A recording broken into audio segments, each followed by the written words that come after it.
Your gas is free. Your gas is free. In a debt-based economy. Your gas is free. Your gas is free. In a debt-based economy. Your gas is free. Your gas is free. In a debt-based economy. Your gas is free. Your gas is free. In a debt-based economy. Here's the Webster Report with Paul the Gasman Webster.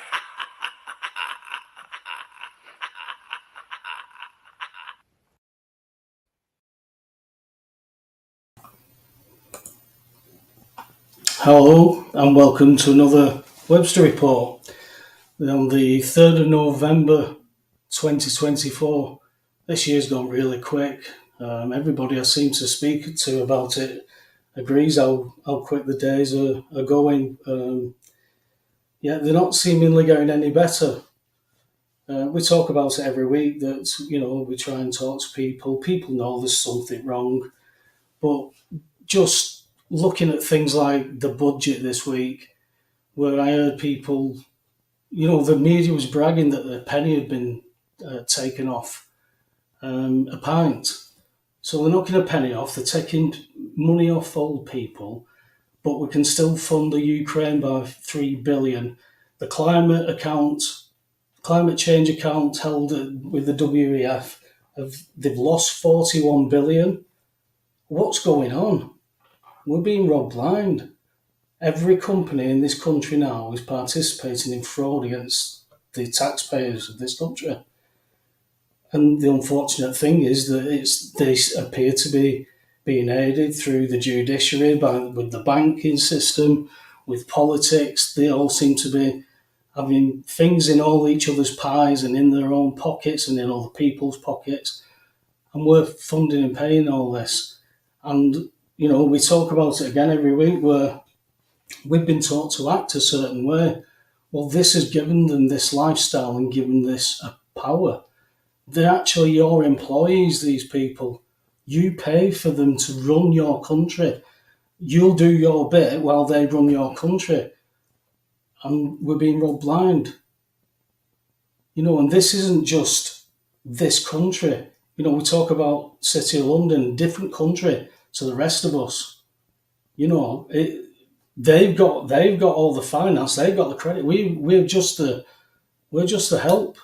That's how we've been switched in these positions, all brought on through being born into this system and being farmed this way. This is, throughout the nations now. It's all the same system. We talk about it again every week, this Babylon system, but it's getting tighter and tighter. What's got to give?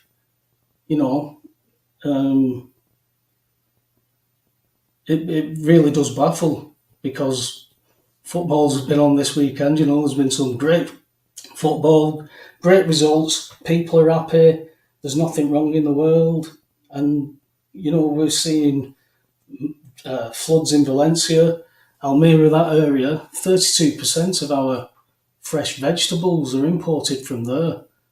And at this time now, all our farmers are being bludgeoned by this budget. They're not going to be able to afford the farms, so the farms are going to go into ruin. We're not self-sufficient now. We pay our farmers to not grow things. This is going to be getting serious, guys. So we're going to have to look at what's going on, not just in this nation, but how it's linked to other nations and how these governments are working through various business agreements, contracts, blah, blah, blah, whatever. But we've got to start breaking it down. And we're fortunate enough to have a special guest who's coming in with Alex, and he's going to be able to maybe join a few dots that some of us haven't even bothered to even think about, and join these dots. Without further ado, mate, I'll hand you over to Alex. Yes, sorry if it's half a face job. Two of us here. Yeah, we're both that mal, huddled up on a sofa. Well, apologies if it's not perfect, but hopefully you'll hear us. That's the main thing. I suppose before I introduce Roger properly, we've been friends now for about 7.5 years. Yeah. We met through a philosophy in pubs group, and we stopped going to that, but we maintained the friendship connection discussion. We've done podcasts before, along with our friend Ray, who's an expert in philosophy. Roger's an expert in international politics and international relations. And so before I get into any further introduction with Roger, you'll give us probably a talk, about 15, 20 minutes or so, just to outline the main facets of global trends, which are important for us to understand. I'll just start by saying that that's important for a reason. So we're going to have more dialogue afterwards with Q&A, and people will be able to ask the questions, particularly through the text chat. But there was a famous, and everyone will have heard of him because he did The Lion, the Witch and the Wardrobe, C.S. Lewis, Clive Staples Lewis, and he was a Christian Platonist. And he wrote an introduction. I mean, he obviously wrote a lot of books, a triple first at Oxford in literature, philosophy and theology. And basically he wrote an introduction to a work called The Incarnation by an early church father called Athanasius. And in this introduction, he talks about two important things for people to remember within cultures. And it's because increasingly now we get propagandized. Since he said that, it's even more important to hear his words. He said that the two most important things for people who want a balanced or a whole perspective to really understand something is, well, one of two things. He said, for a start, most people who are modern just read modern books. And the problem with that is you simply get reinforced the assumptions that all of us share. In other words, there isn't any specific resource available by reading the ideas of people in the same cultural milieu, because they'll share similar assumptions and blind spots, and the whole point is to expose them. So that's something that we understand in terms of history, and historical documents have been written, different perspectives. So, for example, you might want to read the classical philosophers before you read contemporary philosophers, because contemporary philosophers are cut from the same cloth that we are. But he also talks about cross-cultural dimensions. So we often talk about the university of life. People who travel widely are often much more balanced in their perspective, because they've just taken soundings in a variety of different cultures. Therefore, they have a number of different perspectives that they've been able to internalize and appreciate. And those two things are like having an immune system against being in a goldfish bowl.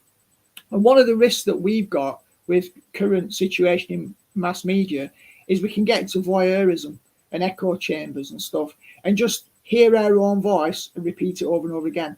The great thing about what Roger, I think, will be bringing this evening is he'll be bringing a perspective that balances our perspective as Westerners, because we're inside that Western construct, and there's a lot more going on. So we might think it's the end of the world as we know it, but it might just be the end of the West as we know it, which is similar, but it's not exactly the same thing. So that level of broad contextualization is what Roger will be able to bring to us. So I'm going to pass him over in a minute, but Roger, thanks for coming along tonight. You're and painting, hopefully for us, a picture of what's actually going on in the world on an international level. Right. Thank you very much, Alex. So you've said there an important thing, and Paul said an important thing, and hopefully we're going to point onto that. So your point there was that there's different perspectives in the world. There's even different perspectives within the West, of course.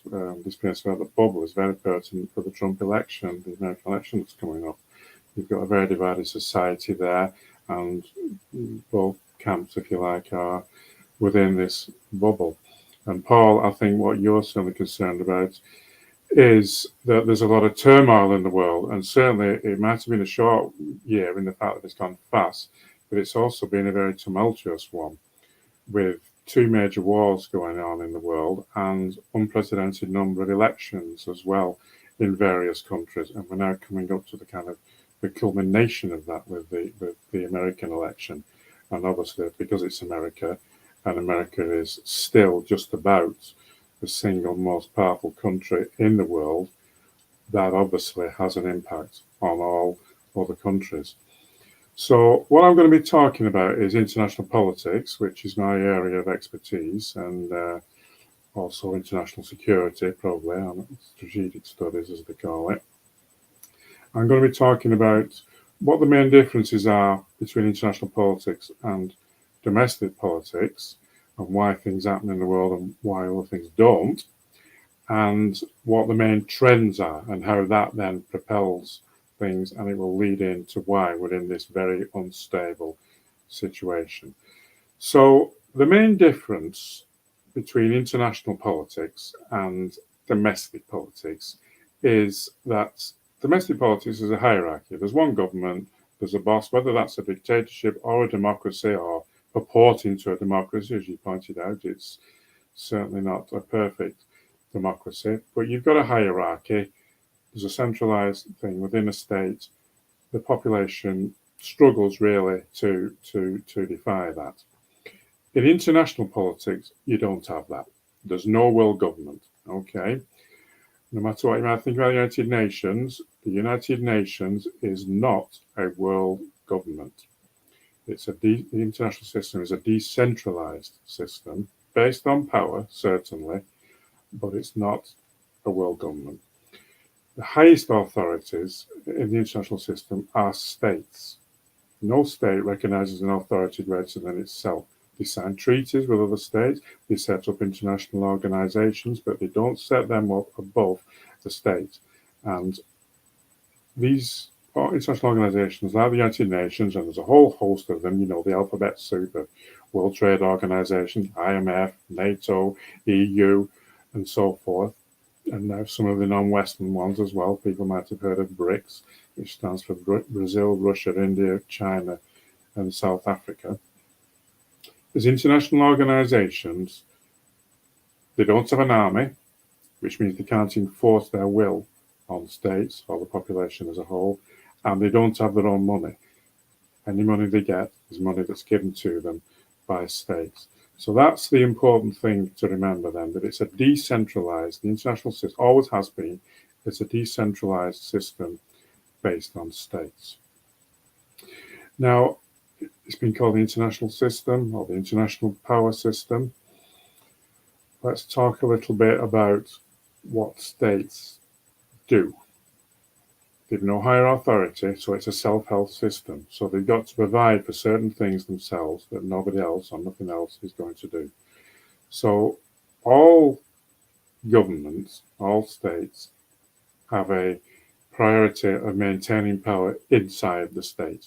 Again, as you pointed out, Paul, they're in the business of why they're doing certain things and where they're not paying enough attention perhaps to the needs of their own people. This is because inside the state, the government, the bosses, the power elite, they're primarily concerned with maintaining their own power.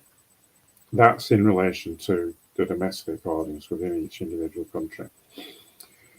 When they have to relate to other states, because there's no higher authority, what's called the foreign policy and national interests or national objectives tend to fall into three broad areas. The first one, and the most important one, is international security or national security. They have to do that because nobody else can.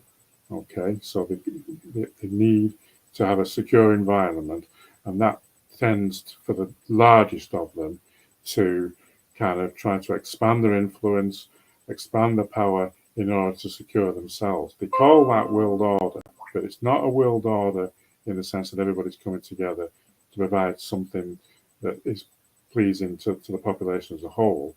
The world order kind of it emerges automatically from the clash of interests of the different powers. Second area that countries do in the international system is things to do with economics and money.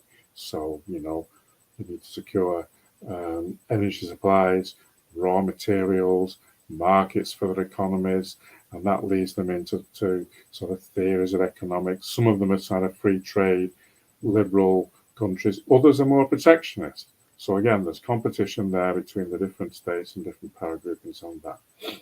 And then the third broad area is what we might call ideology or value projection, which you hear a lot about in the media, things like human rights and spreading democracy and stuff like that. That's not always present. Not all countries are strong on value projection, but it so happens that the United States, which up until very recently has been the dominant world power, is, and that's why you hear so much about that. And of course, everything you hear in the media is, as you pointed out, Alex, there, from inside the bubble of the Western, of the Western media. So it's all about power, ultimately. Again, not something you hear very often, because saying it's all about power, I think, that's a bit unjust and a bit nasty and oppressive and so forth. They prefer to use this more benign language of, democracy and justice and human rights and so forth. But that's more a cloaking device, really, for the real agenda that's underneath the security agenda and the economic agenda. That's the heart of it. Those are the most important things to our policymakers and our power elites. So if it's all about power, which is mostly about power, what we need to work out now is who has the power and who doesn't, and what the trends are. So if you take anything at all from this podcast this evening, it's this, that the trend in world power, this is the important thing, is away from a situation. Well, let's take a snapshot first. The snapshot is that the West is on top of the world, and it has been for at least 200 years, and it's been rising really by 500 years from the age of discovery, when international relations kind of begins and the world starts to link up from Columbus and so forth. That is now changing. We're now reverting, well, slowly, but in international relations terms, pretty fast, back to a previous situation where there's a more balance in the world. So the big trend is the West coming down in power, relative power we're talking about. Okay, we're not comparing ourselves with 100 years ago. Obviously, everybody's bigger and richer and more powerful than 100 years ago, but that doesn't count. What counts is your power against contemporary other powers and other centres and other actors. Yeah. So the West is gradually coming down from a previous peak, and we're now moving to a challenging situation where other countries, the non-Wests, what they call the global East and the global South. The global East is basically Russia and China and a lot of countries in Asia, in Eurasia, that are friendly and allied to them. And the global South is South America, Africa, and Middle East and parts of Asia. So what they all have in common is that they're kind of rebounding now against the kind of domination of the world by the West, that if you listen to the BBC and the Western media, they will call benign, but these other countries don't see those same trends as benign. They see it as being under the thumb, what they call human rights imperialism. That is, the West, America especially, using human rights, the globalized, as you mentioned, using human rights in order to go around the world telling them what to do inside their own countries. Now, up until recently, they've not been able to do much about that because the West has tended to have most of the power and influence in the world. It's had most of the production, most of the wealth, most of the military strength. And the international institutions that I alluded to earlier mostly were set up by the United States and the West after 1945. So the international institutions and the diplomacy that goes with it affects the world order. But there's always a delay. It reflects the world order that is perhaps eroding away now, but is still strong in those areas. Also in economics, the economic system, the world trade system, set up by the United States after World War II, when the United States had approximately 40% of the world's gross national product, its industrial output, its production. A very, very dominant position, rather unique. But since then, that 40% has been eroded away. It was about 22% at the end of the Cold War in 1980, 1990. And since then, it's eroded away further to 16%. So the foundations of Western power are declining. And we've seen a rise of these challenger nations. So what we're looking at now then is a changeover, really, or at least a challenge. We don't know that it's a changeover because sometimes the existing power can maintain itself and can see off a challenger. A good example of that was during the Cold War, where we had an international system between 1945 and 1990, which was the bipolar world, one side led by America and its allies, the other by Soviet Russia and its allies, both with their own ideology, capitalist democracy on one side, or capitalism and democracy. Obviously, those are two rather different things, and communism on the Soviet side. And the Soviet Union came up after World War II to try and challenge that, but it failed in its challenge, and the Soviet Union collapsed in 1990. And we then have a period where the West thought, right, we've won, we've seen off the only other challenger, that's it. And there was talk then of the end of history and unipolarism and new world orders and full spectrum dominance and all this around about in the 1990s. But other things have been happening behind the scenes since then. The balance of economic power has been changing. The West's share has been eroding. As I say, America comes down from 40 to 22, and currently, or it was a little slightly out of date, 2017, it was down to 16% of world production. And China had overtaken it to 18%. If you've any economists watching, this is in something called purchasing power parity. The economists have two ways of measuring the size of national economies, but for international comparisons, this thing called purchasing power parity is the most important. It's the better method. The other one is called the exchange rate method, where everything's converted into dollars. But that's vulnerable to great volatility in the markets. Not markets working properly, by the way, with supply and demand, but as you know, there's so much debt and artificial money in the international financial system, you can get wild variations that don't reflect the underlying situation. So we're in this changeover period then now. The West power is eroding, and the various Easts, the BRICS countries, the Shanghai Cooperation Organization, which is something you might not have heard of, that's a loose economic alliance between China and Russia and various countries in Asia, the ones that we call the stands, that's in Central Asia, countries whose names such as Kazakhstan, Uzbekistan end in stands, commonly known as the stands. And also India, Pakistan and Iran have also joined this organization. So that, taken together, is now the biggest economy in the world. It's a gigantic total. It's something like, well, Asia's got 56% of the world's population. Not quite every country is in the non-West there, but it's a huge total. And the economies of those and the BRICS countries is now bigger than the G7 countries, which are the biggest Western economies. So that's America, the largest of them, Japan and Germany, the next largest, and then France, Britain, Italy, and Canada, and they make up the G7. They're down now to about 30% of world production, whereas the BRICS countries, Brazil, Russia, India, China, South Africa, they're up to something like 37%. So we're at a crossover, certainly in economic power. The West still has military superiority. The Americans still have the biggest defense budget in the world. It's about $900 billion a year.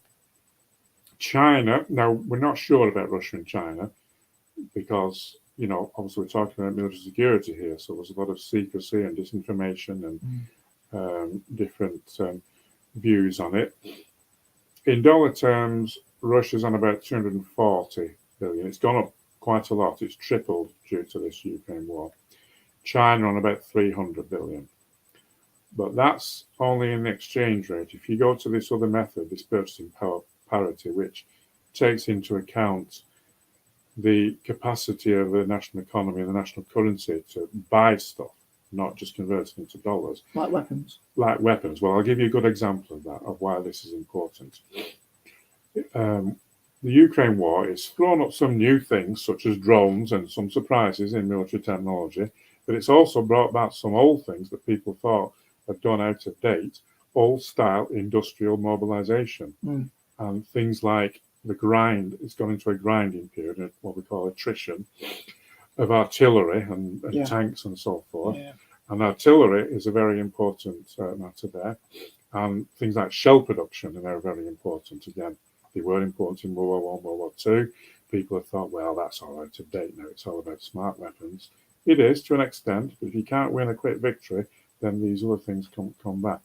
So why that's important then, I was going to say, it costs $4,000 roughly in the West to produce what's called a 6-inch artillery shell. That is a caliber. It's 6 inches in diameter, weighs about 100 pounds, half a man in terms of weight. Cost Russia only $500 in Russia because it's a cheaper economy. And it'll be the same in China and India and these other places. So that's why we use this purchasing power mechanism to measure, to have international comparisons. So back to why we're in this turmoil state in the world, why we've had this fraught year. It's been fraught for a couple of years actually, but very much so this year, is because the old order, the existing power order, based on America, based on the West, is coming under challenge. And this is always a period of turmoil when an old order comes under challenge, but a new one has not yet been born. So everything's up for grabs. And there's intensification of power competition, and that creates flashpoints. So you're saying things like Taiwan, in particular, small, innocuous island off the coast of China, becomes this strategic, but everything seems to hinge upon something relatively small because the stakes are much greater behind the scenes than what it appears to be. Exactly. Yeah. Exactly. Now, there are two flashpoints that are the most dangerous and the most important, and those are Ukraine and Taiwan, not the Middle East. Even though the Middle East might be more volatile, it's probably not quite as important. The reason I say that is that Ukraine brings Russia and America to America, the number one power. Russia's probably dropped to third place now, but Russia's still got 6,000 nuclear weapons. America 5,000. Okay, Britain's got about 200. So because you've got this conflict going on where Russia is actively involved in an area that's vital for Russia, and we can go into the details of that in a minute, it makes it more dangerous. This situation is paralleled in the Far East with Taiwan. Taiwan used to be part of China, so therefore, from the Chinese perspective, Taiwan is very, very important. But Taiwan is at least officially, not officially, but de facto an independent country, allied to the United States, and it's bringing China and the United States into conflict in this area next to China. So potentially that could create conflict or even war between China and America. So that's why those two have become the fulcrums of conflicts there. The Middle East has its own roots, of course, but again, Israel is an ally of the West. Iran has been drawing closer to Russia recently. It's been supplying Russia with drones. Russia has been giving military advice, and no doubt is giving them intelligence and logistical support in this conflict in the Middle East. So that could also potentially bring a wider conflict. But you've more steps there from where we are now, what we call escalation, where a small thing goes to a medium thing and then ultimately potentially to something much more dangerous. There are more steps in the Middle East before you get to the really dangerous global world war. People talk too glibly about world war, right? World war means war between the nuclear great powers, the big three, China and Russia on one side, America and its NATO allies, and so forth on the other side. So those are the three. There's little small things going on in the world, obviously, as well, but those are the three big bones of contention. Two of them actually are in wars now. Medium-sized war, really. Okay, it's not world war yet in Ukraine. Israel is moving from a low-level war towards a medium war. It's not open conflict yet between. It almost is between Iran and Israel, but it could get a lot worse there. But that's still a step removed from global war between America and Russia or America and China. Okay. So this is why then, answers your question, why we're in turmoil, and the business about the national objective, what power elites do from an individual country. I mentioned they're all concerned about maintaining power, internal security, and that answers your question, I think, Paul, about why they're not so much concerned with, pensioners or energy bills or cost of a pint of beer and stuff.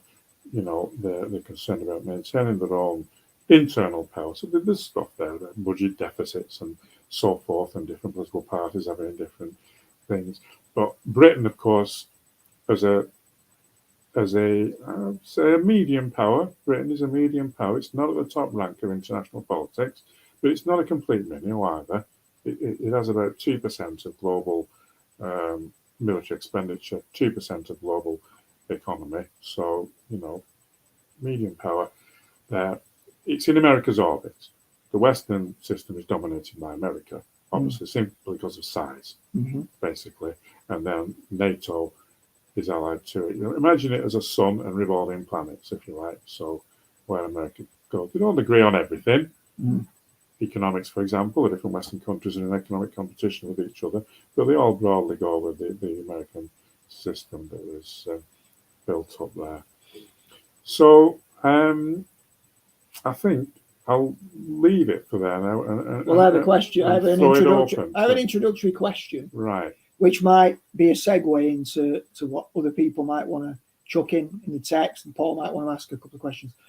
So obviously, as British citizens, we're in this bubble, and typically human beings have an I'm all right, Jack mentality. Now, we can criticise that. We can criticise it from many perspectives, religious, psychological, the impacts on communities in general when people operate more selfishly. But generally speaking, I had a grandma in Belgium who, when she was asked about politics, she'd always say about a country, she'd hit her wallet, her person go, "This is my country."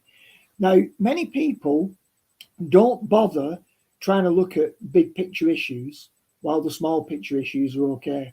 So while the gas and electricity, even though, as we know, Paul, they shouldn't be paying anywhere, but while the amounts are lower, basically they're not as troubled. Now, here's my issue, right? Whenever you get a lobby talking about the conflict in Israel, in the Middle East, everyone thinks they're really fringe. So I know Jimmy, we're down in London last weekend, and he posted a couple of things about they had this, anti-Israel, pro-Palestinian march, and they're all with placards and shouting and so on and so forth. But that is actually considered quite fringe. So for me, it's like most people are more bothered about domestic politics because of the bottom dollar, the amount of money in the pocket. If you were to tell them that there's this complex and interesting interrelationship between international relations and domestic politics, how many of them would be prepared to change the focus and say, I think we need to take a different view on international relations and redistribute some of that money? Because most people just say, it's like the magic money tree. Like, so for example, with the pensioners, this might be controversial, right? All the pensioners are complaining now because they've had 200 quid taken off them. Yeah. But that's a bribe. And when it got introduced, it was a bribe. What they should have done was made sure that the pensions in this country were adequate to cover the costs. But it's a divide and conquer policy, give the pensioners 200 quid. That peed off everybody else because the pensioners were benefiting on this principle. I talked about my wallet is my country. But people forget that there was a time when they were incentivized. That could have been a movement to get pensioners on board to vote for Labour. Now, when it suits them to get rid of it, then everyone's up in arms. Do you see what I'm saying? So the problem that we've got is there's so much scope for them to manipulate the system. Do we need to get people more concerned and engaged in international politics? Okay. Is that possible? Okay, so you're right that most people, obviously, I've been talking about the international system, a big macro system, not the micro thing of the individual. Now, obviously, yes, most people are concerned about in their own country. They know much more about their own country, what's going on in their own country, than what they do in the world on the whole. That certainly is true. And a lot of what government does inside a country does affect the well-being of its citizens, of course. But no country is a complete island because they trade, they have investments, and so forth. And that varies quite a lot. Some countries are very dependent on the I mentioned economics as the second objective of foreign policy makers, didn't I? Okay.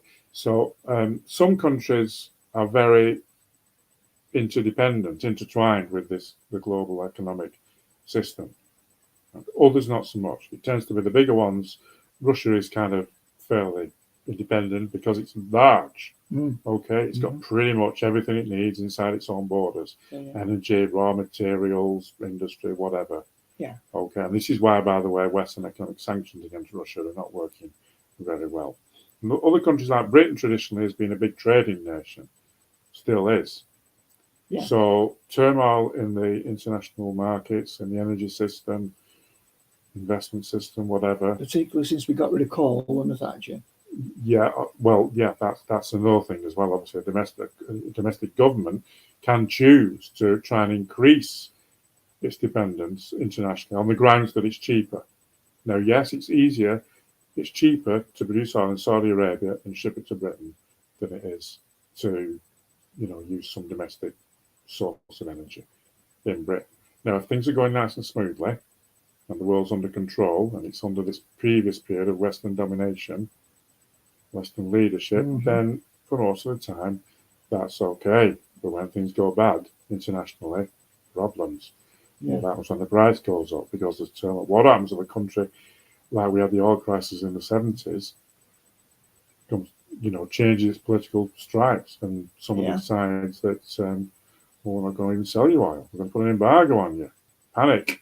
Scrapping around it, then the falsity of this policy of globalization comes into view there, and you think, well, it might have been better to have concentrated on our own resources and used our Britain actually, although we are dependent on the global trading system quite high. Energy is actually an exception. We are blessed by geography or God or whatever with good energy resources. We've got obviously oil still, not as big a production as it was. Gas, we've got a small surplus in the summer, deficit in the winter. We've got coal, which we've run down ridiculously. Then we've got these new things as well. We've got lots of wind, and we don't have solar, we don't have sunshine much in Britain. So Britain could become, with a bit of effort, actually, energy self-sufficient. With the will. With the will. But they've not chosen to do so because it's easier when things are going well just to go with the flow. But like Paul said at the beginning, when he was reflecting on the situation in Valencia and our food independence, farmers were a bit of a backbone of our food production. Again, and we found that in World War II. Beginning of World War II, we imported half our food, but by a massive national effort in terms of in a crisis situation. By the end of it, by 1945, we were 90% self-sufficient. We're now about 60%. Right, so let's just say with some effort we could increase that. We know Starmer is a Davos puppet because he said himself, when he was asked the question, Westminster or Davos, and he said Davos. Right. So why would I believe that in the budget that Rachel Reeves is obviously the puppet, Starmer's policy handed down from the hidden hand behind her, pulling all the strings, because he's just a stooge, as we know. He was a lawyer, snake oil salesman. Why would we not conclude that similarly to fuel independence, which makes us dependent on others, regardless of these obviously important factors, but you could argue that strategically we give that away in order to make us dependent because of our external conquerors. Now, WHO, as you said, is an international body which has no military. It has no clout on that level. However, if some of these interests get people planted in there so that they can almost like blame it on them, right? But at the end of the day, Starmer is making decisions about our food independence, which seems like just a budgeting decision. Right. Well, but is that not a deliberate strategy? Yes. Like with the Dutch farmers they're doing it there, disenfranchising them to kill the independent food production of nation states. Now, which nation states would actually sanction that?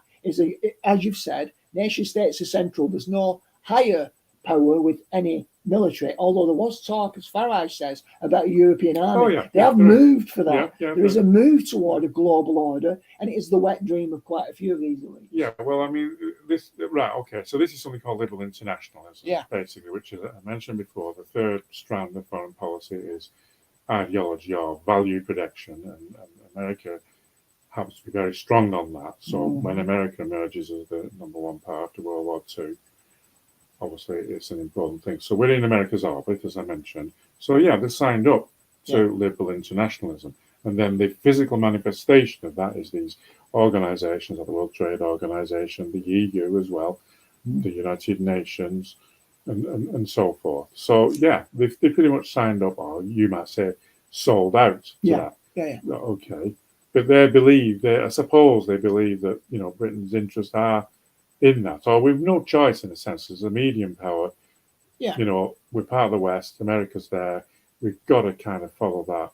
But Britain actually kind of is semi-genuinely into that stuff anyway. All right. Now, whether that means they're deliberately trying to crush down farmers or pensioners or whatever, that's perhaps a step too far for me. That they think it's better that we go with liberal internationalism and that will somehow, well, we've got this term in economics, don't we? Trickle down, trickle down economics. The power elite, the rich do things, and we get the crumbs trickled off the table.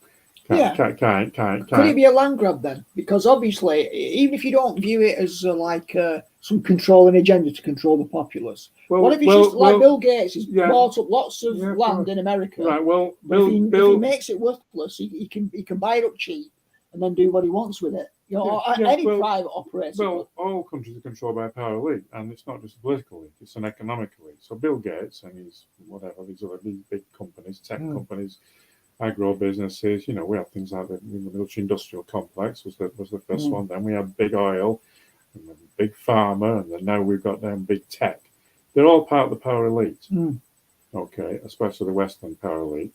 So yeah, he has some influence, in there. And no allegiance to this country. No allegiance to this country, no. And that should be regulated, but it isn't. Yeah. And the key guy at the top and his chancellor are authorising the destruction of farmers. It does look as if that's not in the national interest. Yeah. Well, the national interest is a disputed, isn't it? Different people have different ideas what the national interest is. So, it's kind of the government disposal. When we talk about, a little aside, when I talk about, America does this, Britain does that, Russia does the other, we're talking about the power elites, the governments of those countries. It doesn't mean the whole country of those, the whole population of those by any means is in support. It's just shorthand. It's just a way of, trying to bring a complicated thing into something that's understandable and manageable. But I don't think we have a kind of, some sort of mastermind linking all these things. It's just that the interest of these different internal groups, tends to gel and they tend to mix with the same type of people.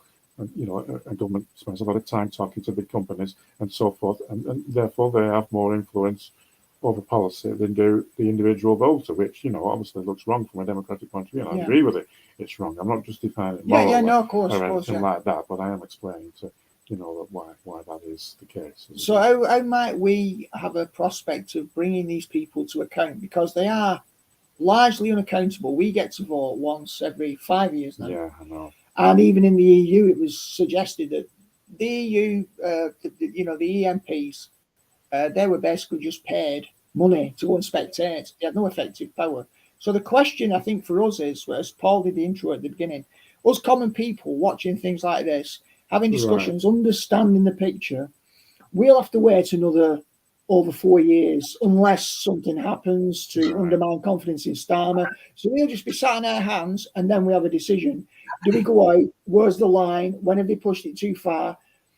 Violent revolution. These kind of concepts now start to become in the picture. Right. Okay. Well, let me talk about when I was talking about the transient power. The power of a nation is also affected by what's happening inside that nation. Right. And there's obviously been some big changes in the West that's contributed to its decline. It's not just that the others are going faster, which is where the decline is now, but also the consensus inside the Western countries has been eroding away.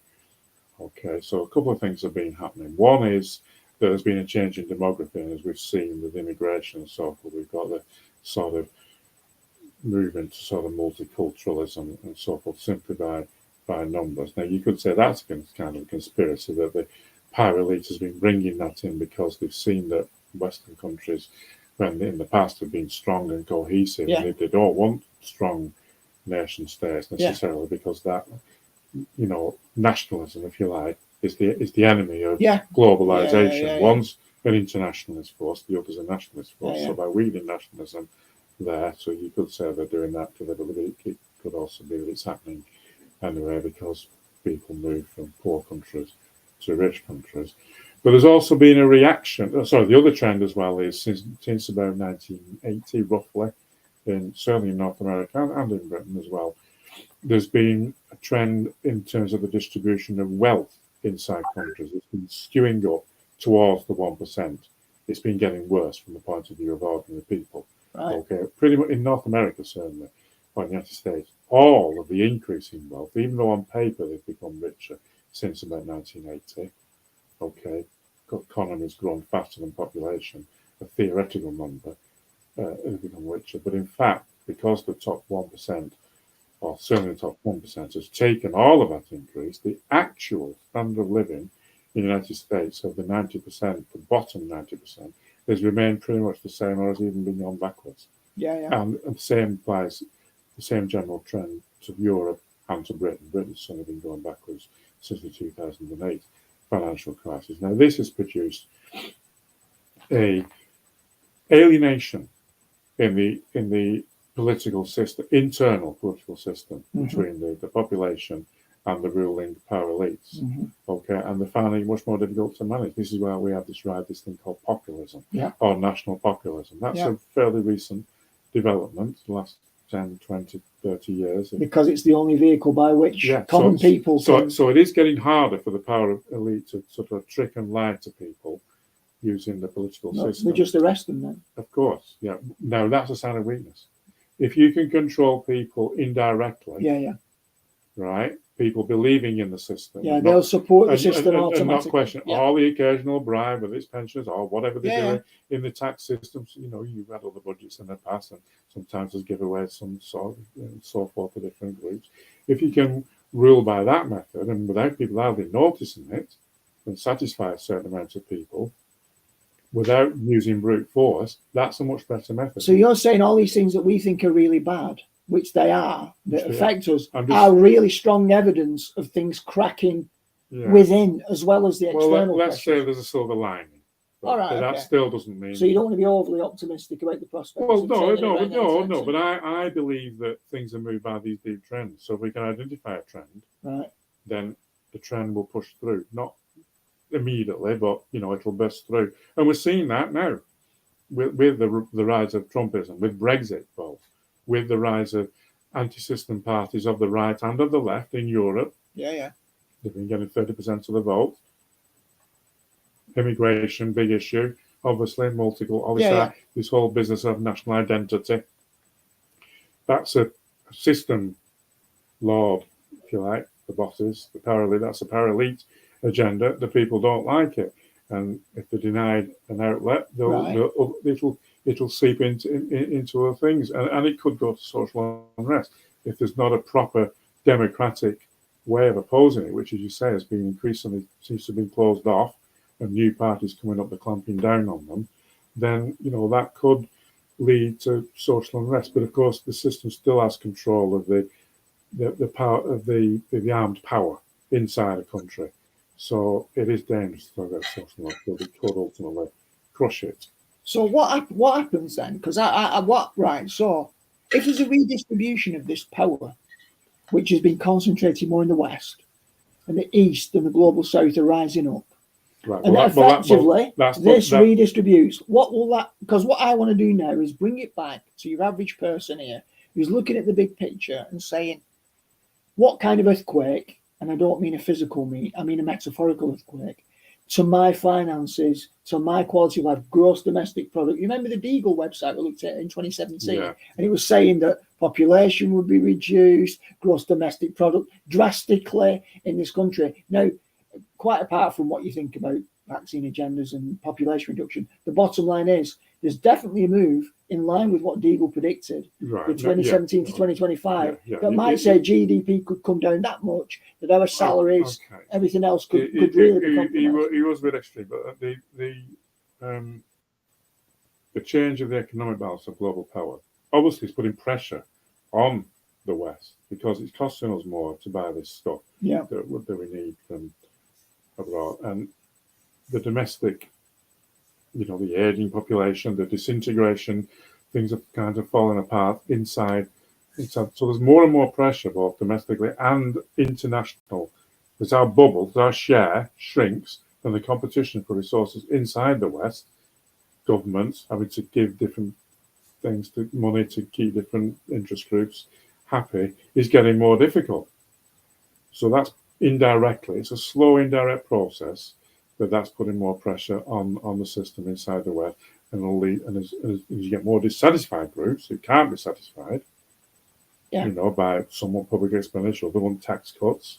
It's getting increasingly difficult with a smaller, more restricted pie to satisfy everybody. Then that is gradually weakening things there. So, what was your question? Well, I just want to, because that's interesting, right? So, would you say it's fair then? Because I would like to open it out, maybe get Paul to ask a few questions, anyone else. But would you say in your summation then that it might be fair? Oh, you were saying how it could go, right? One thing that could happen, you're certainly right on your introduction. You mentioned the world running on debt.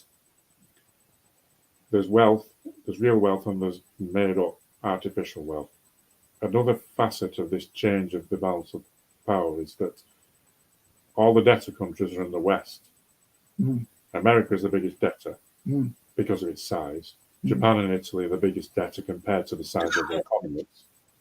China is the biggest creditor. Okay.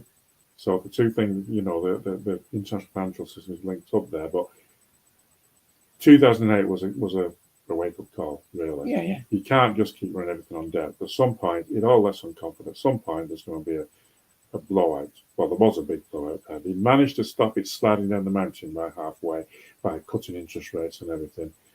But that's to kind of delayed the recovery. I suspect that the second stage of that is yet to come. They've not solved the problems. All they've done is replace one debt by another. They've blown all these bubbles up. There's too much debt in the world, too many complicated types of debt.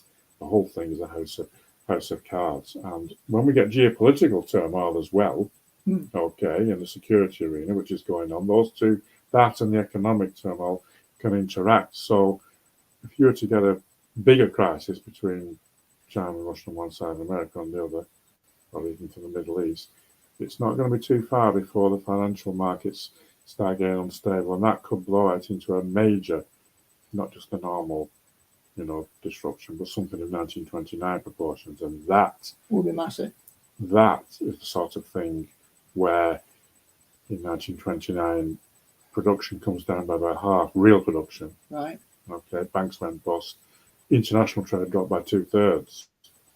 That is the sort of thing that it creates a real global and can bring down governments, can cause, real revolutions. So your average person, so let's say a spiritual person, a Christian, put it all together, believes that because of what's going on, say they're a Westerner, it's the end of the world, it's cataclysmic, right? So Jesus is coming back, right? However, you could say that's the collapse of the West, right? As you However, is it fair to say that we're looking only at the collapse of the West, not the collapse of the world? I think so. So you think the rest of the world... Well, in the global, it's all, there is quite a lot of interdependence, so one thing does affect another. But when that happens, when things go really bad like that, what's happening? It tends to accelerate an existing trend. So it will accelerate the collapse of the West and this kind of slow change that's been going on. It's unnoticed from year to year, but when you compare it to over 30 years, like from the 1990 situation that I mentioned, this thing called the unipolar moment when the West started at one. Right. So now we're developing into multipolar world. It's more recognizable. So if there's a major actual either economic crisis or a geopolitical crisis, and the two could well come together, then that will probably, I'm making a judgment here. It can't be, but it tends to accelerate. And you would think the West, with its economy hollowed out, its industry being exported abroad because it's cheaper to produce, so that's what companies have been doing. So you would tend, well, you saw it with, I don't want to go into COVID, but you saw it there in a kind of a tiny way when we had to scramble around for like nurses. We're using bin bags and stuff, and we suddenly found that we weren't even self-sufficient in, cloth and bits of plastic to produce and so forth. You know, once you simple things like that. Yeah, but then they made a meal out of that and turned it into. Yeah, but it's just an anecdotal. Yeah. Now, because we're dependent on other stuff. I mean, a major one will be these electronic stuff. Taiwan, apparently, we mentioned as one of the 2 or 3 big flashpoints. There's quite a lot of concentration of electronic production, which led to effects of automotive industry and the used car market of certain types of microchips. Now, if that was to kick off there, that would at least produce an immediate, temporary, an acute crisis in lots of things. Yeah. That will change because America and China have realised that. They'll be scrambling right now to increase the home production. Right. They don't want to be dependent on an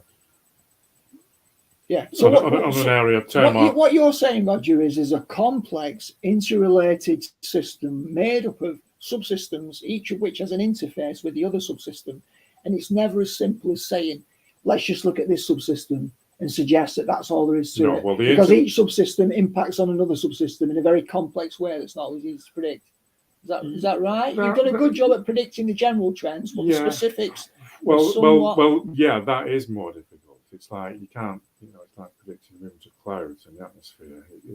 We don't even know if supercomputers can actually, whether some of these things are predictable. But yes, certainly the international security system, the geopolitical system, is linked quite strongly with the international economic system, and turmoil in one affects turmoil in another. It's about this world order. Countries try to order the world, so they try to order the security system and order the economic system to their liking. But because we're in this changeover period from one system to another, and there's turmoil, then events in one are going to impact pretty quickly across into events on the other, and that will intensify, and unfortunately that will make it worse for ordinary people, because the power elite's instinct is to hold on to power, and their immediate instinct will be to dump all the costs and all the problems on the ordinary people, of course. But now that things are more fraught and tight, that could backfire on them. Right. So let me just bring Paul in here now, because talking about tectonic plate movements is an interesting metaphor. We know from a Christian perspective, and I heard somebody speaking the other day, N.T. Wright, Tom Wright, used to be the Bishop of Durham. And he talked about this, and he talked about the metaphorical dimension. So Jesus says there'll be earthquakes and famines in diverse places as an example of what's coming in the end times. But it looks as if these tectonic plate shifts affect things on the same sort of level that Roger's talking about. And N.T. Wright was saying that these things were metaphorical for a total collapse of reality as we know it. Not so much, the metaphor was the powers of the heavens shaken, because it was the best way to describe how everything is utterly shaken. Now, first century Palestinians and Jews were not able to conceive of complex contemporary systems. So as a metaphor, earthquakes and famines in diverse places are probably the most powerful thing that we can think of that can shake the foundations of human experience. But what we're seeing here, Roger, is that every level of our experience, socially, culturally, economically. Well, I was just using the text as an analogy. I wasn't suggesting that there's necessarily. But it would be that kind of impact, an increase of natural disasters. No. There's not. But metaphorically, there's an overlap. Well, even the ancients were aware of the rise and fall of empires. And the Chinese have something called the dynastic cycle, and they talk about the mandate of heaven. They believe that it does come from there's one sun in the sky, one emperor on the China's the Middle Kingdom, the rest revolves around it. And this is interesting, China's international relations is an extension of this Confucius view of the world. You mentioned about being in bubbles. So, these other countries that are coming up, these non-Western countries, the first time we've had non-Western countries coming up for 500 years, really. And they're going to bring their own perspective, their own cultural perspective. It'll be different. So we will be hearing more about Confucius. We'll be hearing more about Hinduism when India comes up as the fourth, perhaps, great power. It's coming up behind China. It's some way off yet. So I have no idea what Hindu view of the world is, but Hindu nationalism is coming to India. That's in line with India's share of world product and production, and everything comes up, and they want to be an independent great power. So we will, not immediately, but 10, 20 years down the time, we'll be hearing more about that. You never used to meet evangelical Hindus, but because they were just happy to be where they were. But now, obviously, if the power increases and their share of world power, that will trickle down to individual Hindus. Each country, each region, civilization, so it kind of brings the world order it tries to create, brings its own domestic view of the thing. So for us, it's whatever, the Enlightenment, and in America's case, American exceptionalism, democracy, freedom, and all that, and the capitalist economic system, free trade, globalization, liberalism, neoliberal economics. That's all stuff that's come from inside America. Now America become big, it becomes like that. So people co-opt the gods, though. So Hindus have got Shiva and Vishnu. If you've got gods of war and you're relatively powerless, you'll use your god of war as a protection and a defense. Right. Well, but if you become more expansive, your god of war could become a conqueror. Yeah. Well, like I say, I don't know too much about Hinduism, but one thing I've heard about that actually is that, in contrast to what you just said, I've heard Hinduism is the religion of Indians. So whenever there are Indians in, some Indians, in Britain and South Africa and East Africa, so forth, the diaspora of India, it doesn't seem to have proselytized too much. I don't say there's any reason why non-Indians can't adopt Hinduism. But, some are more expansive than others. The Western view happens to be one of the more expansive ones. Chinese more about harmony. Maybe, I don't really know what the details will be of the Hinduism in the future into international. Confucianism became more dominant in China than Taoism.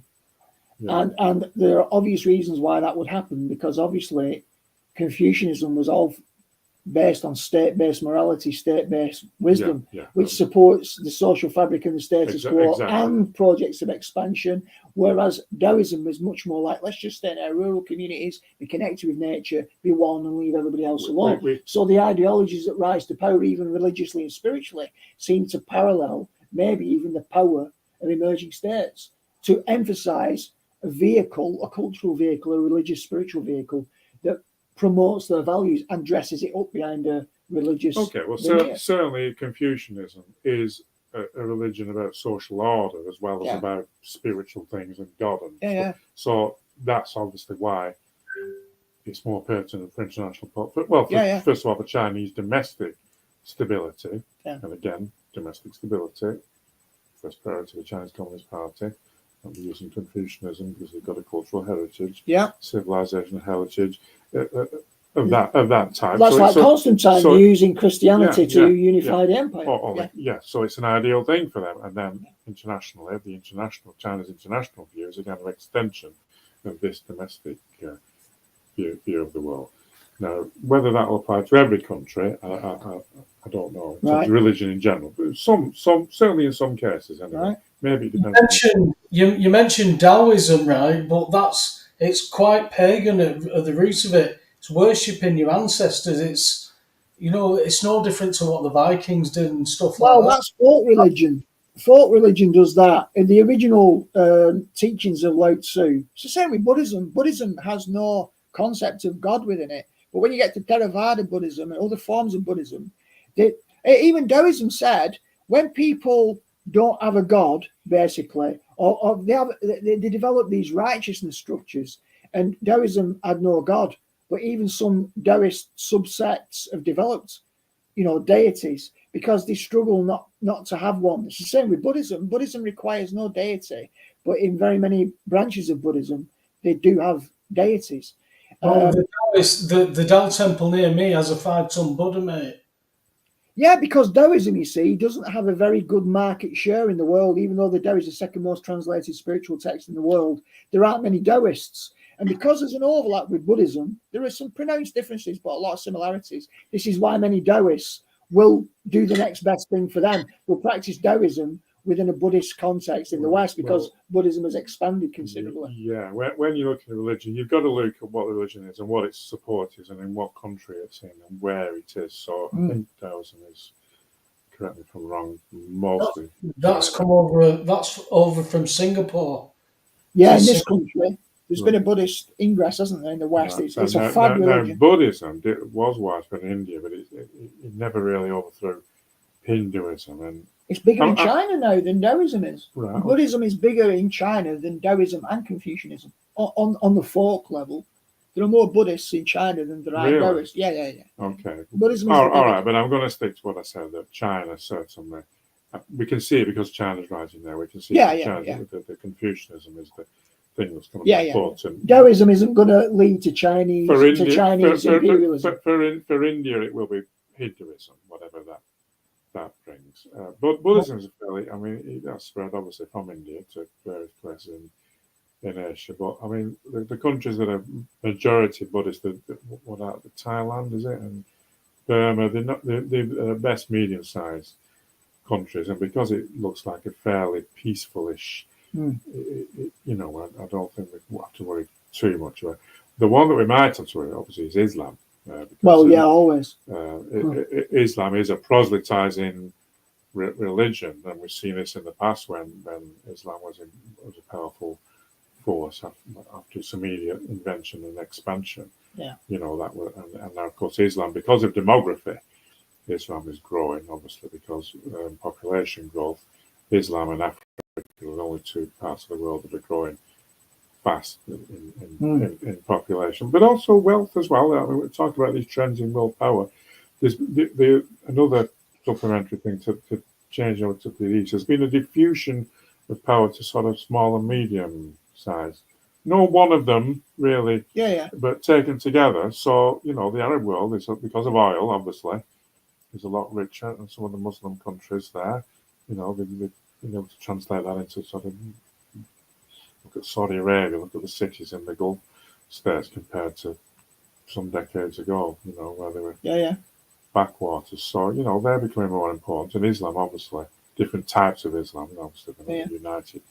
But that's one thing about Islam. It doesn't have a dominant country. There are 5 or 6 potential leaders of Islam, so it's not going to be state-based, but there is the ideology of, countries taking up Islam as an ideology there, and that's kind of replaced Arab nationalism in the Middle East. So that's obviously, there are different types of Islam. Each Islam, I did see somewhere there were 34 different versions of Islam, and each one says, we're the real Islam. The others are, what do they call them, heretics? Not so there's competition between them, and you've obviously got Sunni and Shia, and that's quite important in the Middle East, where we've got a Sunni Shia sort of confrontation. So you've got Iran, is the heart of Shiism. Well, most Muslims are Sunni. 90% of the world are Sunni, 10% maybe, and then there's a few other smaller ones that don't fit in there.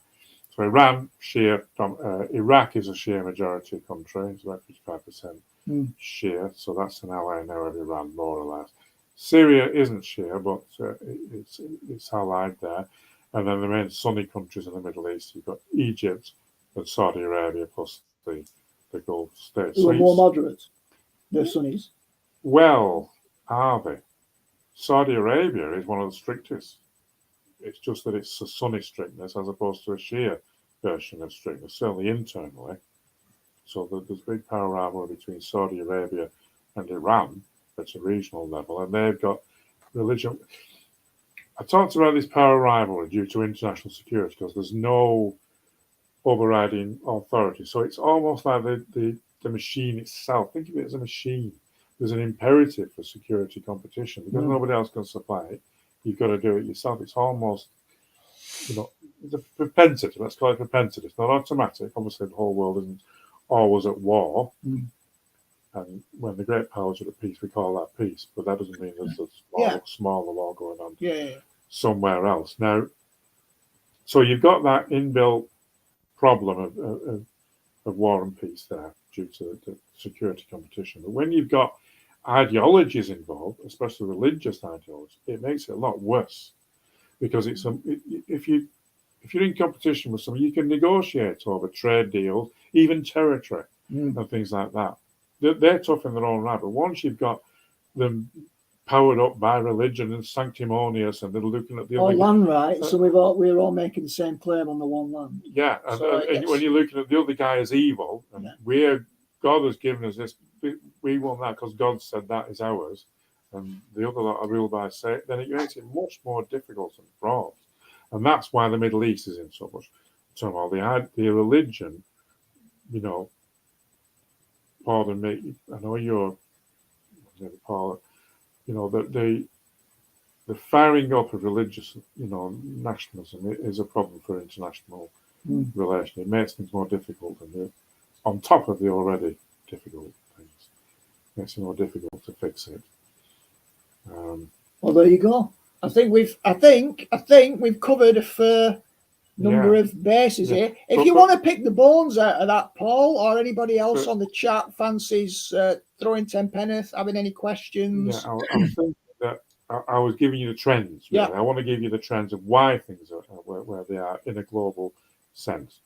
I've not talked about in too much detail about the Ukraine-Russia war, the Middle East, Taiwan, and South China Seas and so forth. If people want, I was thinking of leave that to the Q&As, and we can bring out. Yeah, if anyone wants to ask any questions, want some more detail on those individual areas, or the Trump election, obviously, because America, you know, what the differences between Trump and Harris in foreign policy.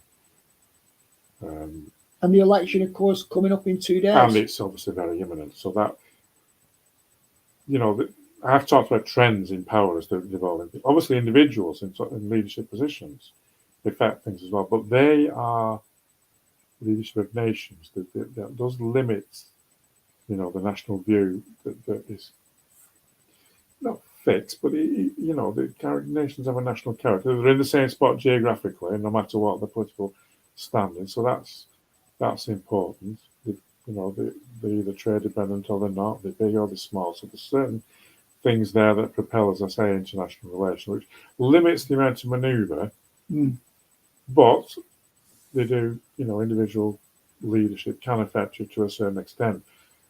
Especially now, America has had a more or less the same foreign policy, as I said, liberal internationalism, global security, and military bases all over the place, spreading democracy. That's common themes.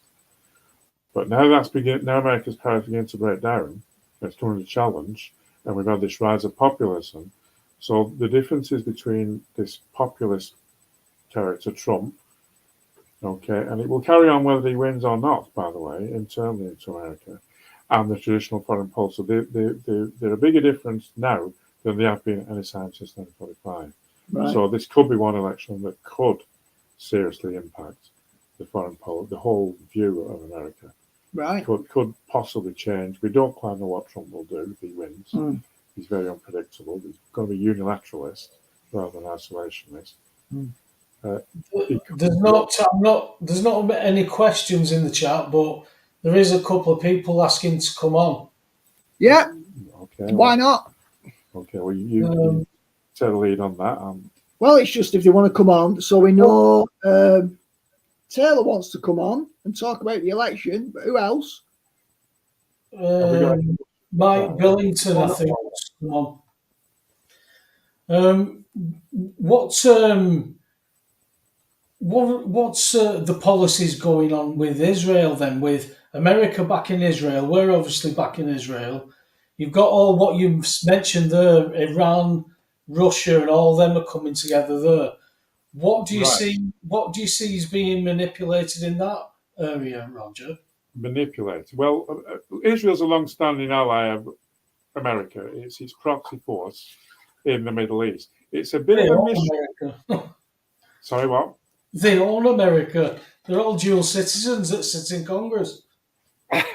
Right. Okay. Well, right. Okay. So I was just thinking, it's a bit of a mystery why America is so involved in the Middle East. Okay, oil is the obvious thing. There's been American commercial companies involved in the Middle East from 1945. This has become a major energy area. In 1979, the Middle East became a security concern for America by the setting up of something called the Joint Task Force, which later became the Central Command. And America then, from then, under Carter, this was coinciding with the revolution in Iran, and we just had a Middle Eastern war in 1973 and a big oil crisis in 73 and in 1979. And America, from that date, America has sort of had a bigger military presence in the Middle East. But actually now, Middle Eastern oil is less important for America. It's more important for its allies, Europe and Japan, than it is for America itself. Israel, as you say, obviously is an American ally, and the Jewish lobby in the United States, I'm not going to go so far as to say it controls the United States, but it certainly is the single most powerful foreign lobby in the American political system. It's beginning to wane a little bit, but it's still, still pretty strong there. America, there's talk of America maybe letting Israel down and pulling Israel back. It might do a little bit, but the Jewish lobby there is still so powerful in America that America's in there behind Israel to some extent. We don't know how far they will go. Now, Iran, I mentioned this Sunni-Shia axis. So at the moment, it's the Shia axis that's most opposed to Israel, although even the Sunnis, just talk about the Sunni government, so Egypt, Saudi Arabia, the Gulf states, Jordan, they're becoming more friendly with Israel recently, which is one reason perhaps why Hamas and Hezbollah have launched this attack and triggered this latest crisis. But while the governments want to become more friendly with Israel, what's called the Arab Street, the population of either of the Sunni states, are Muslims. They're still sympathetic with the Palestinians. There's a problem there. They can't cozy up too much. But certainly the most opposition is with the Shias. Now, globally, Iran obviously can't face down America, so it's been looking for allies. And the obvious place to look is Russia and China. At the moment, they've improved the relations with Russia, even though they've not really, except that neither of them like the West. So there is some danger there that the Ukraine-Russia conflict could become linked up with the Middle East, but it's not really in Russia's interest to widen it or to get involved in the Middle East because they've got their hands full with Ukraine. But it's looking like Trump's going to be a shoo-in, isn't he, next week? No, it's not. It's you don't 50-50. think so? It could go either way. It could go either way. Again, back to this business of bubbles, right? Alex was talking about bubbles earlier in his introduction. So individual countries are in bubbles, but also political views inside individual countries, in this case, America. And America has never been so polarized. There are almost two tribes in America, each believing their own rhetoric, each looking at their own podcasts and their own videos and being, I don't know what the phrase is, Alex, what do they call it when it's group thinking and you reinforce yourself because you're only talking to your own sort of viewpoint. There's confirmation bias. Confirmation bias, that's the term I was looking for, yeah. So you've got that on both sides, in the Trump bubble and in the sort of politically correct, woke, Harris kind of bubble. And, elections have been divided along those lines over the last couple of elections. And this one also looks like it's very close and could go either way. So, well, elections aren't elected, they are selected. Sorry, who's selected? They are. The ones who get in are selected. There's no yes. Two parties or anything. There's always one winner. But they are not elected, they are selected. Well, the candidates are selected. They have this primary system, but you could argue that that's all manipulated because the parties, of course, it is the levers of power, and there's not much choice. And in the past, there hasn't been much difference between the Democrat Party and the Republican Party. It's who's going to do thy bidding that will get in. Well, but everyone, I don't mean Alex. Alex, I think you're brilliant. Don't get me wrong. I think you're a world of knowledge, and I've listened to you tonight, and I think you've got a world of knowledge there. I really do. But my thing is, I've been in this a long time, and I'm an ex-military man. I love to think that my vote, counted, but it doesn't. It doesn't. It's who is going to do thy bidding of their masters. Yeah, you've got consensus in America. You know, it's got a power elite. It's basically. I'm talking all over the world. I'm not What, talking America. Right. what my Well, you don't point agree was, that the whole world is one power elite. what my point was with, Internationally, it's competitive. There's power elites I, within countries, consensus within countries. But the American one is breaking down because the Republican Party, that was at the heart of the power elite, has at least temporarily been taken over by Trumpism and national populism. And that's a different political animal to traditional Republican Party, which was quite close to the Democrat Party. So at the moment, the Democrat Party definitely represents the power elite in America. The Republican Party is kind of 3/4, 80, 90% this populist challenge. So I think, as I said earlier, in the case of America, more than any time since 1945, it could make a difference depending on which one of these two gets in. And with the Democrats, it's fairly straightforward. It's a continuation of the status quo, doubling down on the empire, doubling down on the stealing, if you like, inside the country. With Trump, national populism, if that was to turn into a movement, and the signs they are turning into a movement, and Alex was talking about, and you, Paul, about what individuals or the downtrodden population can do about all this stuff. A populist sort of challenge from within, that's what they need to do, if they can. You know, it But the would thing change is, policy. for me, I'm leaning towards that Trump is looking like he'd get in. Now, yeah. Trump has already called for a preemptive strike on Iran's nuclear capabilities. So, what's that doing to those Middle Eastern? Well, that'd be very unstable. That'd be very destabilising because it would make, doesn't mean there's a major war in the Middle East. That would be very dangerous. And then, yeah, there is a risk. The big problem then is if Iran does call on Russia and China to back it, then we're in, global confrontation. The American foreign policy elite, however, and including the military, well, you said, I don't know your name, what's your name, the chap from the military? I can't Michael. Yeah. My eyesight's not up to seeing your little screen, but I've got you here. That's all right, bro. Don't worry. So, okay, the American military. Yes, I know them very well. Yeah. They fight wars. They know that wars can go wrong, even when on paper you've got a big superiority and you've got your plans. They know that first contact with the enemy, you've got to kind of start to adapt and things can start to go wrong. So they know the dangers of a major war with Iran. I mean, it will be big, won't it? We've had the Iraq War, right? As a good comparison. The first Iraq War, 1990. Yeah, but that was a lie. That was what? A lie. The Iraq War was a lie. In the sense of what? Weapons of mass destruction. It was. Yeah, oh, yes. That was the second Iraq War, wasn't it? Yeah. No, that was the first one as well. Yeah, the cause of the war, the ostensible reason for it is a lie. Yes. Yeah. So the wars are irrelevant, really, because we were based there on a lie. I mean, when I went into the first Gulf War in 1992, we were already there before 1993, before it all broke out. We were setting up signals and radio recordings for the Iraqis to listen to.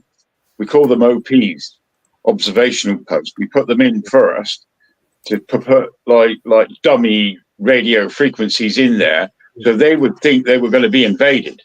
But we were really, really behind on the line. It was a warning. Iraq 1 was a warning. Yeah. And when I first went there, I was like, do you know what, guys? Nothing's going to happen. We're going to come back, and it's going to be a number 2. And guess what? Iraq War 2 happened. The same lie, the same situation. But the thing is men died on the thing of a lie that people believed in, that there were weapons of mass destruction, that Tony Blair coming to us and lied with George Bush.